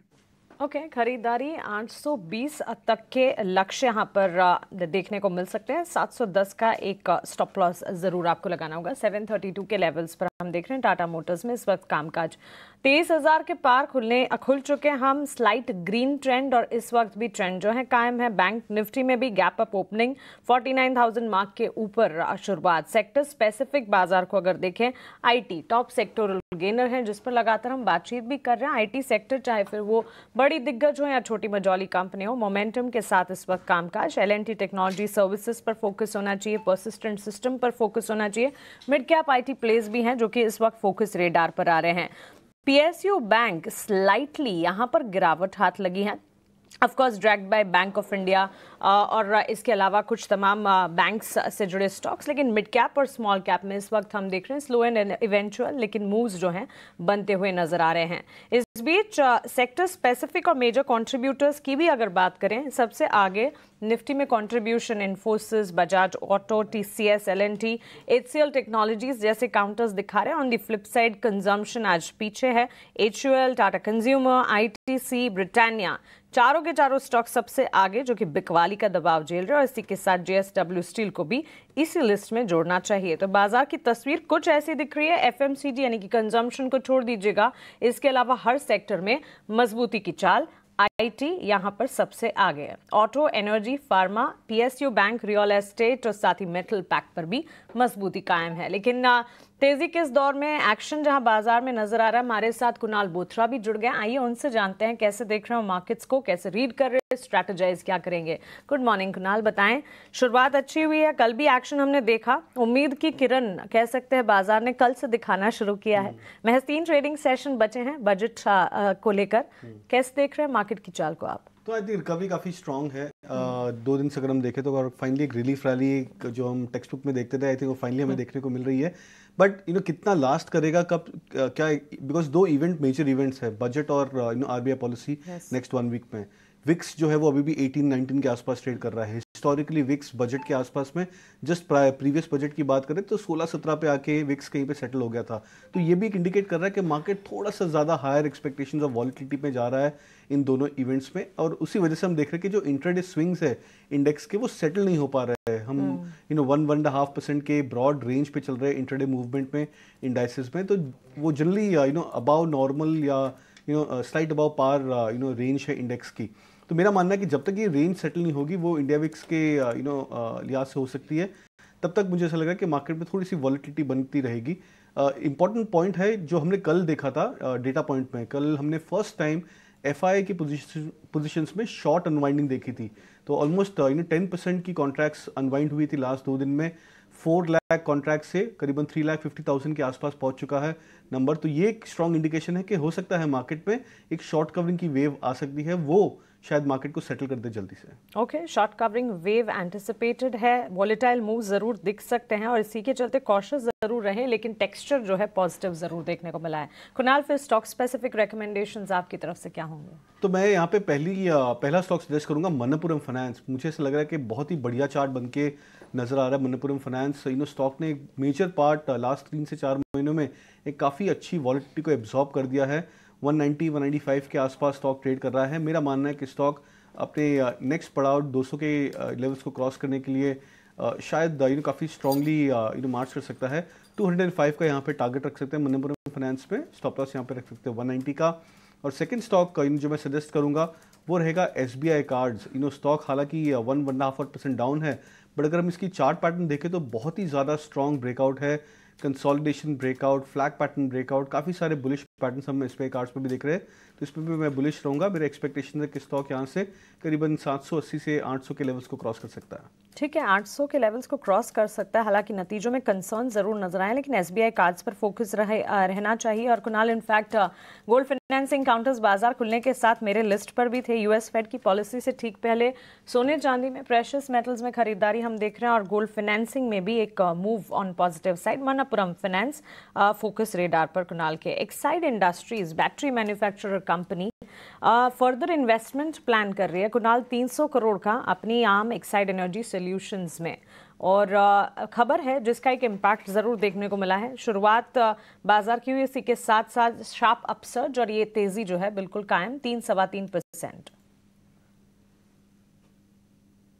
Kunal, Exide industries Exide industries हम 2024 में वापस जाते हैं, जहां पे एक बहुत ही स्ट्रॉन्ग मूव आया था एक्साइड इंडस्ट्रीज में। 300 के लेवल से स्टॉक ने ऑलमोस्ट 2 क्वार्टर्स में 600 के लेवल्स को क्रॉस किया था। अगर हम देखें तो लास्ट 4 से 5 मंथ्स में स्टॉक ने एक मेजर रिट्रेसमेंट दिया है। ऑलमोस्ट 300 के जो स्टार्टिंग पॉइंट है उसको वापस स्टॉक ऑलमोस्ट रिटेस्ट कर चुका है। तो मेरा ऐसा मानना है कि जो क्लासिक मीन रिवर्जन कहते हैं वो मीन रिवर्जन कंप्लीट हो चुका है एक्साइड इंडस्ट्रीज में। Risk reward wise I think बहुत ही अट्रैक्टिव चार्ट, बहुत ही अट्रैक्टिव लेवल्स है एक्साइड में। एक्साइड और अमर राजा बैटरी दोनों ही स्टॉक्स को मैं क्लोजली ट्रैक करता हूँ। मेरा ऐसा मानना है कि दोनों ही stocks classical long term position के लिए काफ़ी अच्छे हैं। शॉर्ट टर्म ट्रेडर्स भी यहाँ पे बैठ ले सकते हैं, बट मेरा ऐसा मानना है कि लॉन्गर टर्म वाइज ये बहुत ही ज़्यादा स्ट्रॉन्ग चार्ट्स बन के उभर के आ सकते हैं। 350 के आसपास एक्साइड इंडस्ट्रीज ट्रेड कर रहा है। अगर कोई भी 12 मंथ्स या 18 मंथ्स का टाइम फ्रेम भी रखे उससे ज़्यादा, तो मेरे ऐसा मानना है कि 450-480 का एक मीडियम टर्म टारगेट रख सकते हैं एक्साइड इंडस्ट्रीज पे, स्टॉप लॉस 300। चलिए, बिल्कुल लंबी अवधि का नजरिया बनाकर चले एक्साइड इंडस्ट्रीज पर, और यहाँ से शॉर्ट टर्म प्लेयर्स भी एंट्री जरूर ले सकते हैं, लेकिन ऑन लॉन्ग टर्म बेसिस ये काफ़ी अच्छा मजबूत काउंटर साबित हो सकता है। इस बीच कल डिफेंस क्षेत्र की कंपनियां अच्छा खासा एक्शन दिखा रही थी। BEL के स्टॉक में कल ही एक खबर आई थी, हालांकि कल स्टॉक में मजबूती या मोमेंटम नहीं था, लेकिन आज स्टॉक चल रहा है। 531 करोड़ का एडिशनल ऑर्डर कंपनी को मिला है। और टेक्नोलॉजी काउंटर्स या टेक्नोलॉजी सेक्टर आज अच्छा खासा एक्शन दिखा रहे हैं। हम ध्वनि L&T टेक्नोलॉजी सर्विसेज पर एक राय जानना चाहेंगे। कंपनी को 680 करोड़ के ऑर्डर्स मिले हैं। अभी थोड़ी देर पहले पर्सिस्टेंट सिस्टम का भी जिक्र हम कर रहे थे। L&T टेक्नोलॉजी खबर है, और उसी के साथ साथ सेक्टर में जो अपमूव है वो भी काफ़ी हद तक सपोर्ट कर रहा है। ऑलमोस्ट 3-3.5%, 4% की तेजी, 5311 के लेवल्स L&T टेक्नोलॉजी। जी बिल्कुल मानसी, यहाँ पे डेफिनेटली इसके अंदर जो बाइंग एक्शन है वो ऑन द बुलिश साइड देखने को मिल रहा है। इनफैक्ट अगर इसके शॉर्ट टर्म चार्ट्स को यहाँ पर देखते हैं तो यहाँ पर डेफिनेटली एक momentum on the higher side continue होता हुआ देखने को मिलेगा। 5480 के लेवल्स तक 30 मिनट्स का चार्ट सजेस्ट करता है कि यहाँ पर जो इसकी जो डाउनवर्ड स्लोपिंग चैनल थी इसका breakout on the higher side देखने को मिल रहा है। तो कंटिन्यूली इसके अंदर जो बाइंग एक्शन है वो आपको देखने को मिलेगा। करंट लेवल से बाय करते हैं। स्टॉप लॉस जो नीचे मेंटेन करना रहेगा वो आपको मेंटेन करना है यहाँ पे 5140 के लेवल्स के पास, और ऊपरी स्तर पे जैसे ही 5500 का लेवल ये ब्रेकआउट देता है तो यहाँ पे फर्दर एक्शन जो है पोजिशनली भी आपको देखने को मिल सकता है। 5868 के लेवल्स के तक कंटिन्यू होता हुआ यहाँ पे रहेगा, तो यहाँ पे खरीदारी करके चल सकते हैं। नजरिया शॉर्ट टर्म का है तो टारगेट 5500 का लगाए, बट अगर लॉन्ग टर्म यहाँ पे आप होल्ड कर सकते हैं कुछ महीनों तक तो 5868 तक भी अपमूव बना रहेगा। ठीक है, 5868 5868 तक के अपमूव वो आपको देखने को मिल सकते हैं L&T टेक के शेयर में। अब एक कंपनी के नतीजों के बारे में बातचीत कर लेते हैं और मैनेजमेंट से बातचीत करते हैं। हिंदुस्तान जिंक ने अपनी तीसरी तिमाही के नतीजे जारी किए थे और मुनाफे में हमने देखा था कि 32% का उछाल था। अच्छी चीज़ ये आई कि कॉस्ट ऑफ प्रोडक्शन में कंपनी की कमी आई है, तो कह सकती हैं कि ये डबल ट्रिगर है तेजी का हिंदुस्तान जिंक के लिए। लेकिन नतीजों पर जरा विस्तार से बातचीत कर लेते हैं और ये समझते हैं कि आगे का आउटलुक क्या है। हमारे साथ जुड़ गए हैं कंपनी के सीईओ अरुण मिश्रा। अरुण जी, बहुत शुक्रिया आपका समय देने के लिए। सर, स्वागत है आपका 18 नॉट स्वदेश पर। सर, शुरुआत इसी सवाल से कर लेते हैं कि अगर हम पिछले 15 तिमाहियों की बात करें तो पिछली जो तिमाही रही है Q3, उसमें लोवेस्ट कॉस्ट ऑफ प्रोडक्शन रहा है, सबसे कम उत्पादन लागत रही है 1041 डॉलर प्रति टन की, और ये जो आपने पहले गाइडेंस दिया था उसको लोअर एंड पर आता है। सवाल ये है कि क्या ये सस्टेन होते हुए आप आगे भी देख रहे हैं सर इसको? हाँ, ये जो कॉस्ट ऑफ प्रोडक्शन हमारे कम हुआ है, ये बड़ा स्ट्रक्चरल कम के वजह से हुआ है।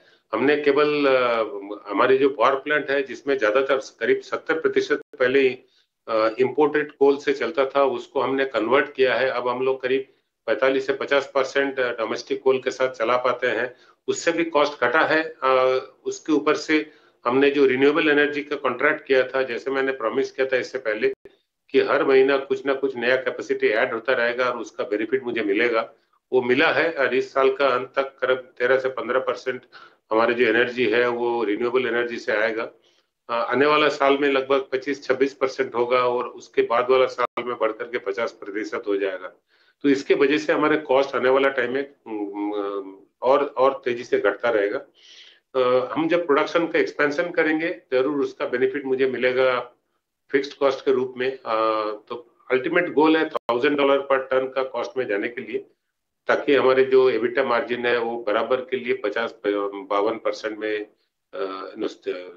स्थायी रहे। बिल्कुल अरुण जी, शुक्रिया अपना समय देने के लिए, हमारे साथ जुड़ने के लिए। अब प्राइसिंग की अगर बात करें, zinc prices at current levels अगर देखें $2800 प्रति टन देखने को मिली हैं। कितना इजाफा यहां से आप एंटिसिपेट करके चल रहे हैं? क्या आपको लगता है $3000 प्रति ton by the end of this quarter नजर आ सकते हैं? 3000 अगर टच ना भी करे तो करीब $2850 से $2950 पर टन रहना चाहिए मेरा उम्मीद से। और सिल्वर का प्राइस करीब $30 से $31 पर ट्राई आउंस रहना चाहिए। तो ये तो मुमकिन है और ये हम सबको लगता है कि जरूर होगा, क्योंकि पूरा वर्ल्ड ओवर एक पुश है इंफ्रास्ट्रक्चर के लिए। एंड स्पेशली हम क्योंकि डोमेस्टिक सेक्टर में ज्यादातर सप्लाई करते हैं, तो गवर्नमेंट ऑफ इंडिया का जो प्रेफरेंस है फॉर इंफ्रास्ट्रक्चर, उसके लिए काफी खर्चा हो रहा है। तो ये मुझे उम्मीद है कि 2850 से 2950 एक्सपेक्ट करना सही है। ठीक है सर, एक और चीज़ के बारे में जरा आप जानकारी दीजिए। आपने जो कैपेक्स जो प्लान किया है FY24 से 27 के लिए, वो है करीब करीब 16,000 करोड़ रुपए का। बड़ा कैपेक्स है ये। जरा बताइए कि कहाँ पर आप पैसे खर्च करने जा रहे हैं, निवेश कहाँ पर होगा, और क्या हम मान के चलें, ऐसी उम्मीद करके चलें कि कॉस्ट ऑफ प्रोडक्शन थोड़ी सी और कम हो जाएगी? अभी का जो कैपेक्स है वो तो हम लोग इस्तेमाल किए हैं मेनली देवारी का जो एक्सपेंशन है उसके लिए, और उसके बाद हमारे जो फर्टिलाइजर प्लांट है उसके लिए। इसके साथ साथ आने वाला समय में और हमको खर्चा करना होगा हमारे माइन को डीप करने के लिए, ताकि वहां से 2 मिलियन टन मेटल के इक्विवेलेंट जो कंसेंट्रेट है वो वहां से बन पाए। हमको करीब 250 से 300 हजार टन का प्रोडक्शन कैपेसिटी स्मेल्टर में बढ़ाना है, ताकि हम 2 मिलियन टन प्रोड्यूस करने का पहले कम से कम 1.35 से 1.5 मिलियन टन प्रोड्यूस कर पाए। तो प्लस इसके साथ साथ हर साल जो हमारा करीब 300-400 इक्विपमेंट जो है उसका चाहे रिफ्रेशर होता है या तो इक्विपमेंट को ओवरऑल किया जाता है, तो वो सब काम भी जारी रहेगा। तो इसीलिए कैपेक्स जो हमने सोच रहा है वो तो खर्चा करना ही है उसमें। बिल्कुल अरुण जी, डिस्कशंस विद वेदांता की अगर बात करें, सरकार के साथ डीमर्जर को लेकर डिस्कशंस अंडरवे हैं for the last few quarters, but वहां पर कोई अपडेट अब तक, कोई डेवलपमेंट की खबर आई नहीं है। करंट स्टेटस क्या है, कहां पर फंसा हुआ है मामला? नहीं, डीमर्जर का पिछले कुछ महीनों से हमने इसमें चर्चा नहीं की, बिकॉज गवर्नमेंट ऑफ इंडिया ने अपना OFS निकाल रहे थे, तो हमने उसके लिए वक्त दिया। वो इधर में हम लोग जो है क्रिटिकल मिनरल मिशन के साथ जुड़ गए और गवर्नमेंट ऑफ इंडिया का जो माइन ऑक्शन हो रहा था, हम लोग उसमें पार्टिसिपेट किए। हमारे किस्मत भी अच्छा रहा है, हमको करीब 4 ब्लॉक मिल चुका है, जिसमें से एक हालांकि बाद में कुछ प्रॉब्लम के वजह से गवर्नमेंट ऑफ इंडिया कैंसिल किए हैं, बट 3 ब्लॉक हमारे हाथ में है। आने वाला समय में और हम इसी में फोकस करेंगे। लेकिन इस बीच में अगर मुझे लगता है कि सिचुएशन सही हो तो जरूर हम लोग सरकार से बात करेंगे फिर से डीमर्जर प्लान के लिए। ठीक है सर, बहुत शुक्रिया आज समय देने के लिए और विस्तार से अपनी योजनाओं पर बातचीत करने के लिए और कंपनी क्या कुछ करने जा रही है इसकी जानकारी भी देने के लिए। ध्वनि, हिंद जिंक एक दिग्गज कंपनी, नतीजे अच्छे, ब्रोकरेजेस की तरफ से इस पर प्राइस के मामले में देखें तो अपग्रेड्स भी आए हैं। 2 लाख करोड़ रुपए के आसपास का मार्केट कैप है। आज शेयर 1.5% ऊपर है और मैनेजमेंट काफी मतलब बुलिश साउंड कर रहा है। आप बताइए कि आपको चार्ट्स कैसे लग रहे हैं इसके? जी बिल्कुल अभिषेक जी, यहाँ पर जहां तक चार्टिकल स्ट्रक्चर का सवाल है, डेफिनेटली स्टॉक के अंदर हमने एक रन अप देखा जो मार्च 2024 से लेके ऊपर की तरफ मई 2024 में एक टॉप फॉर्मेशन बनाई 750 के लेवल्स के पास, और वहां से जो स्टॉक के अंदर एक गिरावट आई है वो अभी फिलहाल के लिए थमने का यहाँ पे नाम नहीं ले रही है। सपोर्ट लेवल जो स्टॉक का यहाँ पे देखने को मिल रहा है वो है नीचे की तरफ में करीब 395 से लेके 390 का रेंज जो बन रहा है, वो यहाँ पर एक अहम सपोर्ट लेवल की तरह इसके अंदर काम करता हुआ देखने को मिल सकता है। तो स्ट्रक्चर वाइज यहाँ पे अभी भी थोड़ी सी वीकनेस जो है वो हावी होती हुई देखने को मिल सकती है। करंट लेवल से नीचे की तरफ जो मूव है वो यहाँ पे 390-95 का बना रहेगा। रेजिस्टेंस स्ट्रांगली यहाँ पे जो देखने को मिल रहा है तो ऑन द हायर साइड यहाँ पे 500 का लेवल है जो एक रेजिस्टेंस की तरह काम करेगा। इनफैक्ट 480 से 500 का एक जोन यहाँ पे बन रहा है जो एक इसके अंदर वीकली स्ट्रक्चर पे एक रेजिस्टेंस का काम कर रहा है। तो इस लेवल्स को क्रॉस करना काफी इंपॉर्टेंट है बुलिश साइड के पोजीशंस बनाने के लिए। तो अभी हाल फिलहाल के लिए वेट एंड वॉच करें, कोई पोजीशंस अभी इसमें क्रिएट ना। ठीक है, हिंदुस्तान जिंक को लेकर ये व्यू। आईजीएल को लेकर एक व्यू चाहिए ध्वनि आपसे, क्योंकि हमने देखा था कि जब शार्प फॉल आया था शेयर में, एपीएम गैस वाली जब खबर आई थी कि एलोकेशन घटाया गया था, 300 रुपए के हमने भाव देखे, फिर वहां से पुलबैक आया, 450 तक गया, प्रॉफिट टेकिंग के बाद फिर से शेयर नीचे आया। नतीजे आए थे हाल फिलहाल और हालांकि प्रॉफिट इनका गिरा है लेकिन अनुमान से वो बेहतर रहा है और डिविडेंड और बोनस की भी खबर आई। आज अच्छा हम रिएक्शन देख रहे हैं शेयर में, 4-5% ऊपर है। आईजीएल ये तेजी अपनी और सस्टेन करेगा यहां से? जी बिल्कुल अभिषेक जी, जैसे हमने शो के स्टार्ट में यहाँ पे डिस्कस करा था, एमजीएल आईजीएल ये दोनों ही सिटी गैस काउंटर्स जो है यहाँ पर एक बढ़त के साथ ओपनिंग देखने को मिल रही थी, जिसमें एमजीएल के स्ट्रक्चर पे मेरा नजरिया ज्यादा बुलिश साइड का बन रहा था। आईजीएल का अगर आप डेली स्ट्रक्चर देख रहे हैं तो यहाँ पे एक रेजिस्टेंस भी है जो यहाँ पे स्टॉक ने इंट्राडे सर पे भी अभी फेस करा है और वहां से इंट्राडे लेवल्स अभी जो है वो यहाँ पे ऑन द डाउन साइड देखने को मिल रहे हैं। 410 का लेवल है, खास करके इसको ऊपर की तरफ क्रॉस करना काफी इंपॉर्टेंट रहेगा आईजीएल के काउंटर के लिए, यहाँ पे बुलिश साइड के पोजीशंस क्रिएट करने के लिए। अभी हाल फिलहाल में ये जो डाउनफॉल चल रहा है तो इसके वजह से आई एक्सपेक्ट कि स्टॉक इंट्राडे बेसिस पे ये जो गैप अप भी ओपनिंग करी है तो इसको वापस से क्लोज कर सकता है। तो आईजीएल के अंदर यहाँ पे कोई भी एक बुलिश साइड का पोजीशन मैं रिकमेंड नहीं करूंगी। अगर आपको सिटी गैस काउंटर्स में पोजीशन बनाना है तो एमजीएल का काउंटर ज्यादा सजेस्टिव रहेगा। ठीक है, एमजीएल ज्यादा बेहतर है आईजीएल के मुकाबले। एक शेयर जो आज हम देख रहे हैं कि कई दिनों की गिरावट के बाद, करीब हफ्ते भर तक गिरा, सीजी पावर, नतीजे इसके थोड़े से कमजोर आए थे। प्रॉफिट में तो ज्यादा डेंट था, प्रॉफिट घट के आधे से भी कम रह गया था, लेकिन आज 6% का उछाल है, बिग शो कह सकते हैं आज है, वायदा के टॉप गेनर भी शेयर है। सीजी पावर में इस रिकवरी पर ध्वनि यकीन करें? Definitely Abhishek ji, on the short term basis एक यहाँ पे बुलिश नजरिया बना के चल सकते हैं। ये जो बाउंस है ऊपर की तरफ है वो 680 के लेवल्स तक यहाँ पे सस्टेन करता हुआ देखने को मिल सकता है। नीचे की तरफ हालांकि इसका जो सपोर्ट लेवल है वो 555 के लेवल के पास बन रहा है। तो ओवरऑल रिस्क रिवॉर्ड ऑलमोस्ट 1:1 का यहाँ पे देखने को मिल रहा है, क्योंकि इस तरह का एक उछाल भी यहाँ पे जो आज के सेशन में देखने को मिल रहा है वो एक थोड़ा सा रिस्क रिवॉर्ड इसका थोड़ा सा डगमगा देता है, 1:1 का बैठता है। बट आपके पास अगर पोजीशंस है तो इसको होल्ड करके रखे, ऊपर की तरफ अपवर्ड मोमेंटम डेफिनेटली इसके अंदर बना रहेगा। स्टॉप लॉस जैसे कि मैंने कहा नीचे की तरफ में 555 का मेंटेन करके रखना है। ठीक है, 555 का आपको स्टॉप लॉस मेंटेन करके रखना है। सीजी पावर के शेयर में जी एंटरटेनमेंट 3% की तेजी जरूर है, लेकिन शेयर ये गिरते गिरते देखिए आ गया है 100 रुपए के आसपास। 3 सत्र में तेजी से गिरा, 125 रुपए से गिर के हो गया शेयर 100 रुपए के आसपास का। आज ये पुलबैक आ रही है, मतलब कोई स्ट्रेंथ नहीं है। खबरें इसको लेकर आती हैं और जब प्रमोटर को लेकर, सुभाष चंद्रा फैमिली को लेकर जब कोई नकारात्मक खबर भी आती है ना, तो बाजार उस पर थोड़ा पॉजिटिव रिएक्शन देता हुआ दिखा है। ऐसे ट्रेंड्स हमने देखे हैं। लेकिन आज ये तेजी हो रही है। ये पुलबैक का इस्तेमाल धोनी क्या जी के लिए, एग्जिट के लिए करें क्या? जी जी बिल्कुल अभिषेक जी, आपने बिल्कुल सही पकड़ा। इसको एग्जिट के लिए आप यूज कर सकते हैं। कोई भी फ्रेश पोजीशंस इसके अंदर मैं रेकमेंड नहीं करती हूँ। हाँ, जिसके पास ऑलरेडी है तो ये पुल बैक आपको जो है वो ऊपर के स्तर में देखने को मिल सकता है कि 116 के लेवल तक ये कंटिन्यू होता हुआ देखने को मिलेगा। तो यहाँ पर आप अपना एग्जिट प्लान कर सकते हैं। चलिए, एग्जिट प्लान करने की राय जी एंटरटेनमेंट पर इस वक्त मिलती हुई।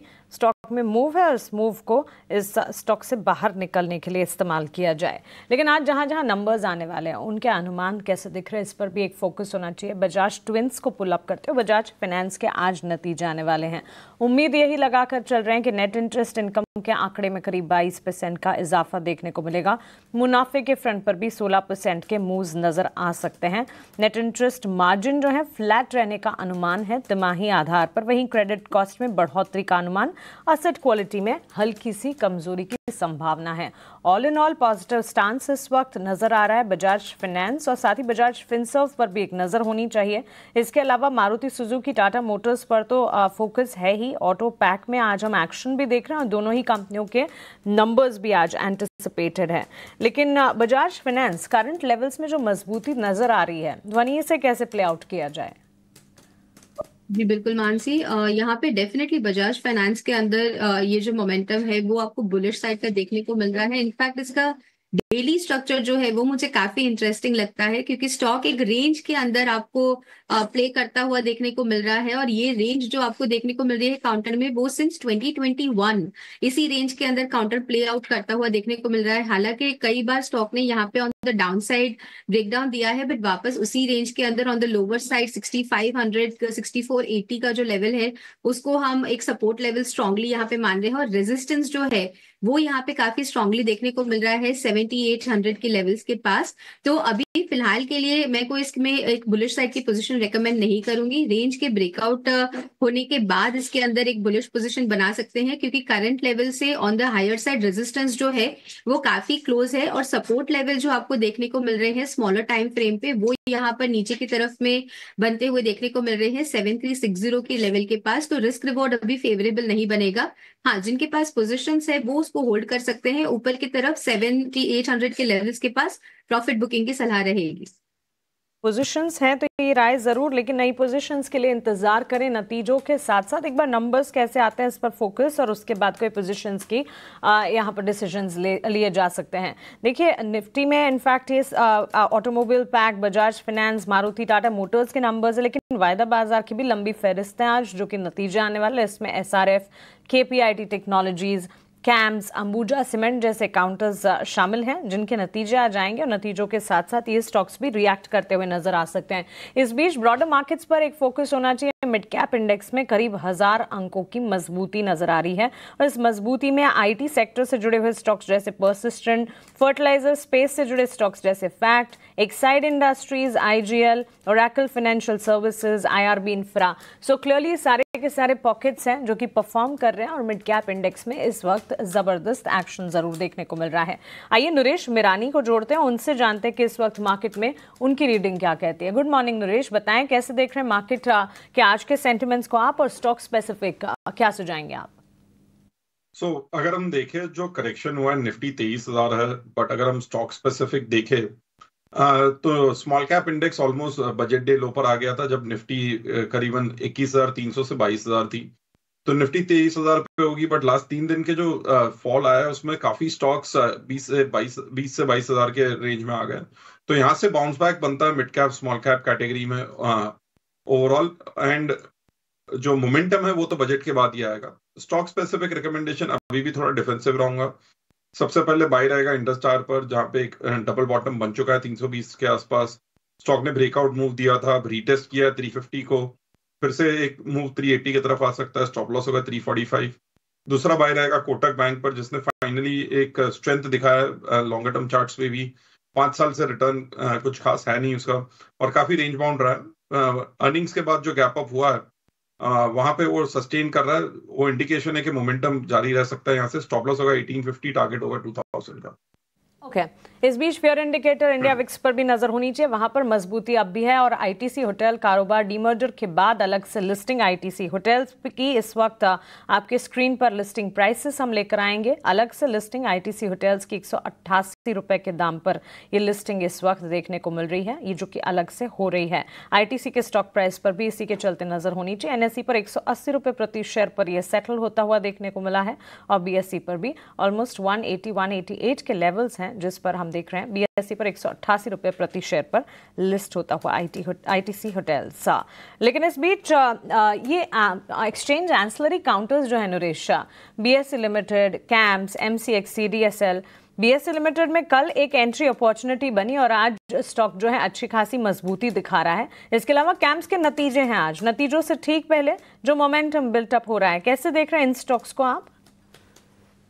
मैं कॉशियस रहूंगा। स्टॉक ने बहुत बड़ा मूव किया लास्ट 2 साल में। रफली 800,000 के स्टॉक था, वहां से 6,000 का मूव हुआ है। और बाकी जो बेनिफिशियरीज है ऑलरेडी करेक्ट हो चुके, ब्रोकिंग कंपनीज हो, वेल्थ मैनेजमेंट कंपनीज हो, तो बीएसई अवॉइडेबल रहेगा। कैम्स ने भी अभी 25% के ऊपर करेक्शन दे दिया है, तो यहाँ पे एक पॉज आ सकता है, बट बीएसई टोटली अवॉइडेबल रहेगा। ठीक है, ये आपके लिए राय बीएसई के शेयर पर।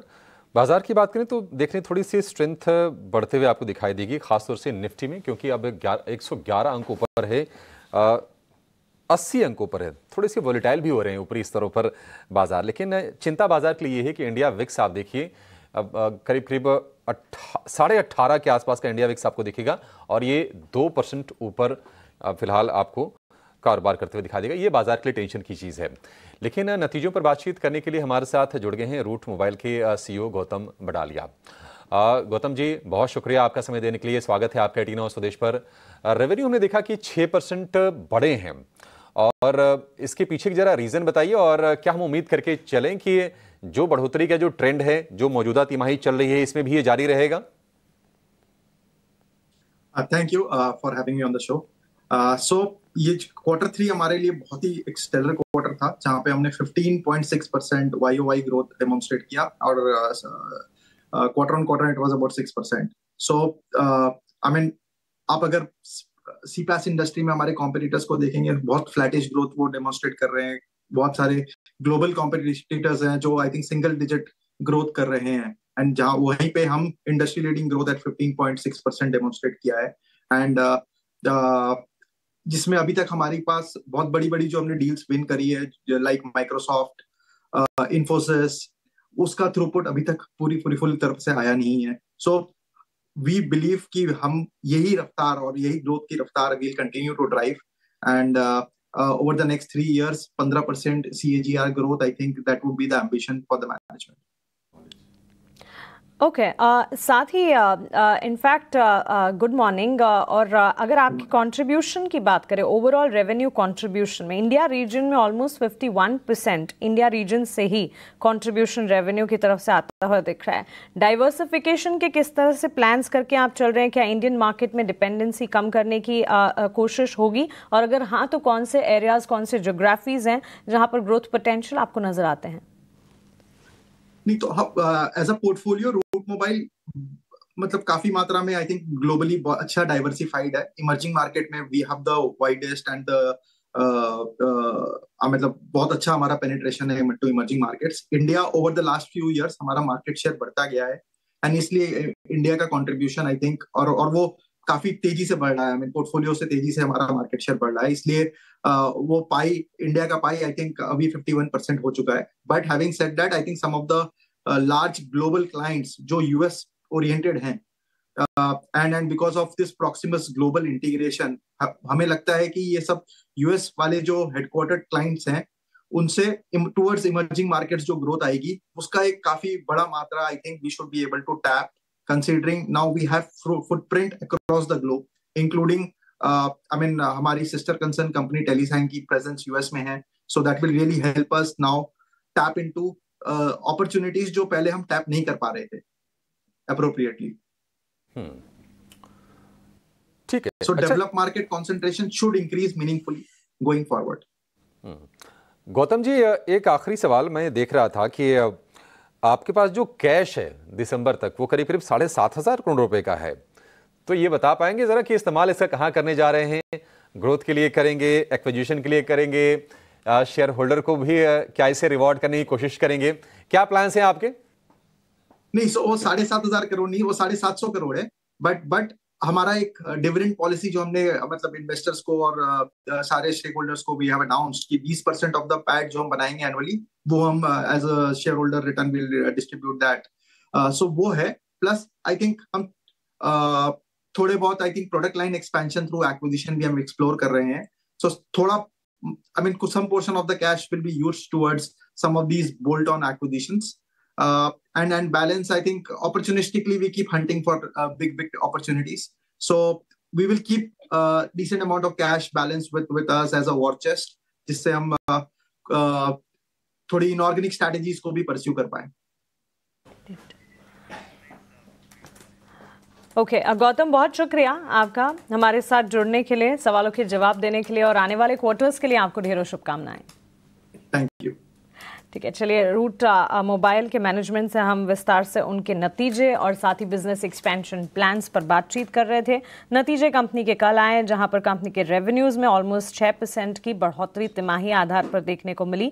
मार्जिन्स जो है उसमें 100 बेसिस पॉइंट्स का डाउन टर्न ज़रूर नज़र आया, लेकिन इसके अलावा अगर देखें कंपनी एक्सपेंशन को लेकर, अलग जोग्राफीज़ में डेवलपमेंट को लेकर काफ़ी सतर्क इस वक्त नज़र आ रही है, और इसी के चलते ये फोकस रेडार पर है इस वक्त। अगर आप देखेंगे रूट मोबाइल के काउंटर में नतीजों के ठीक बाद चैलेंजेस देखने को मिल रहे हैं। ध्वनि, एक राय आपसे जानना चाहेंगे, रिजल्ट में रेवेन्यू के आंकड़े को छोड़ दे तो मार्जिन और मुनाफे के फ्रंट पर गिरावट जरूर हाथ लगी।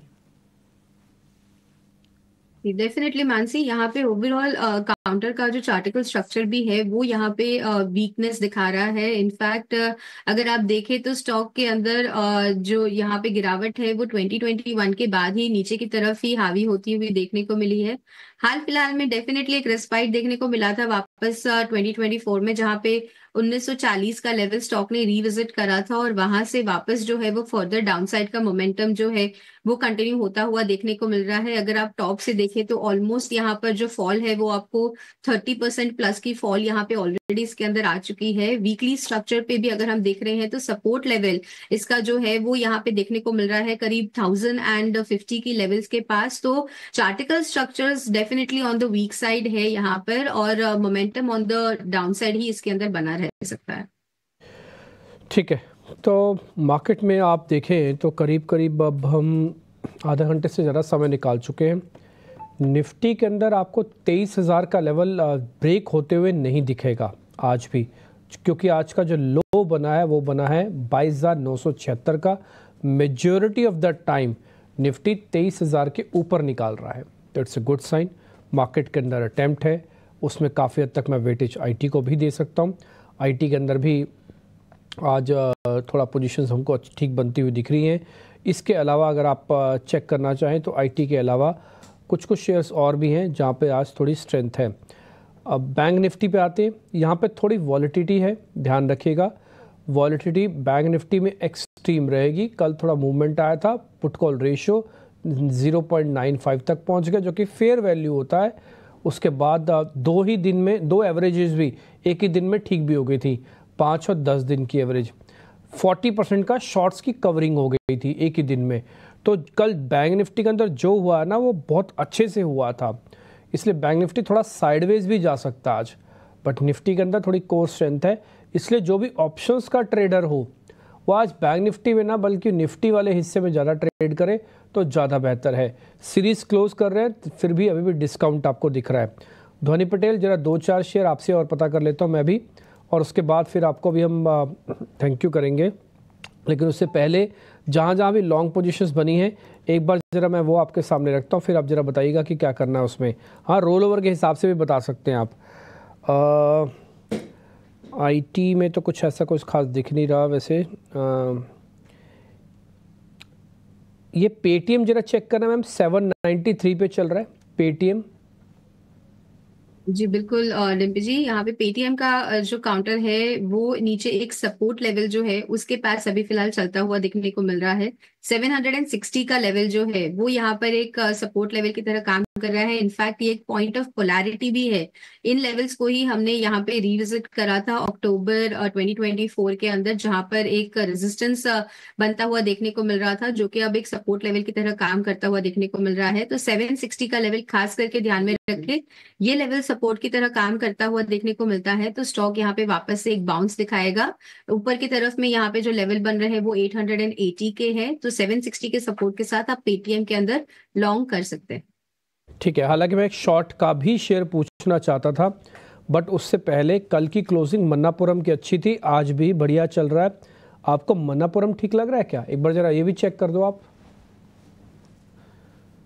जी बिल्कुल, यहाँ पे मन्नापुरम डेफिनेटली इसके अंदर एक बाइंग इंटरेस्ट बना हुआ देखने को मिल रहा है। मेरे लिए काफी इंपॉर्टेंट रहेगा स्टॉक का ऊपर की तरफ 198 से जो 200 का स्तर बन रहा है वो उसको क्रॉस करना। आज के सेशन में हमें ओपन लो, ऑलमोस्ट ओपन लो की फॉर्मेशन यहाँ पे देखने को मिल रही है। तो बुलिश एक्शन डेफिनेटली इसके अंदर है chartical structure wise, but fresh position के लिए 200 का लेवल क्रॉस होने दे। 200 का लेवल जैसे क्रॉस करता है तो फिर इसके बाद नेक्स्ट रेजिस्टेंस सीधा 215 के लेवल के पास देखने को मिल रहा है। तो अगले 15 पॉइंट के लिए कोई भी एक इमीडिएट रेजिस्टेंस इसके अंदर है नहीं, तो 200 के बाद इसके अंदर पोजिशन बनाए।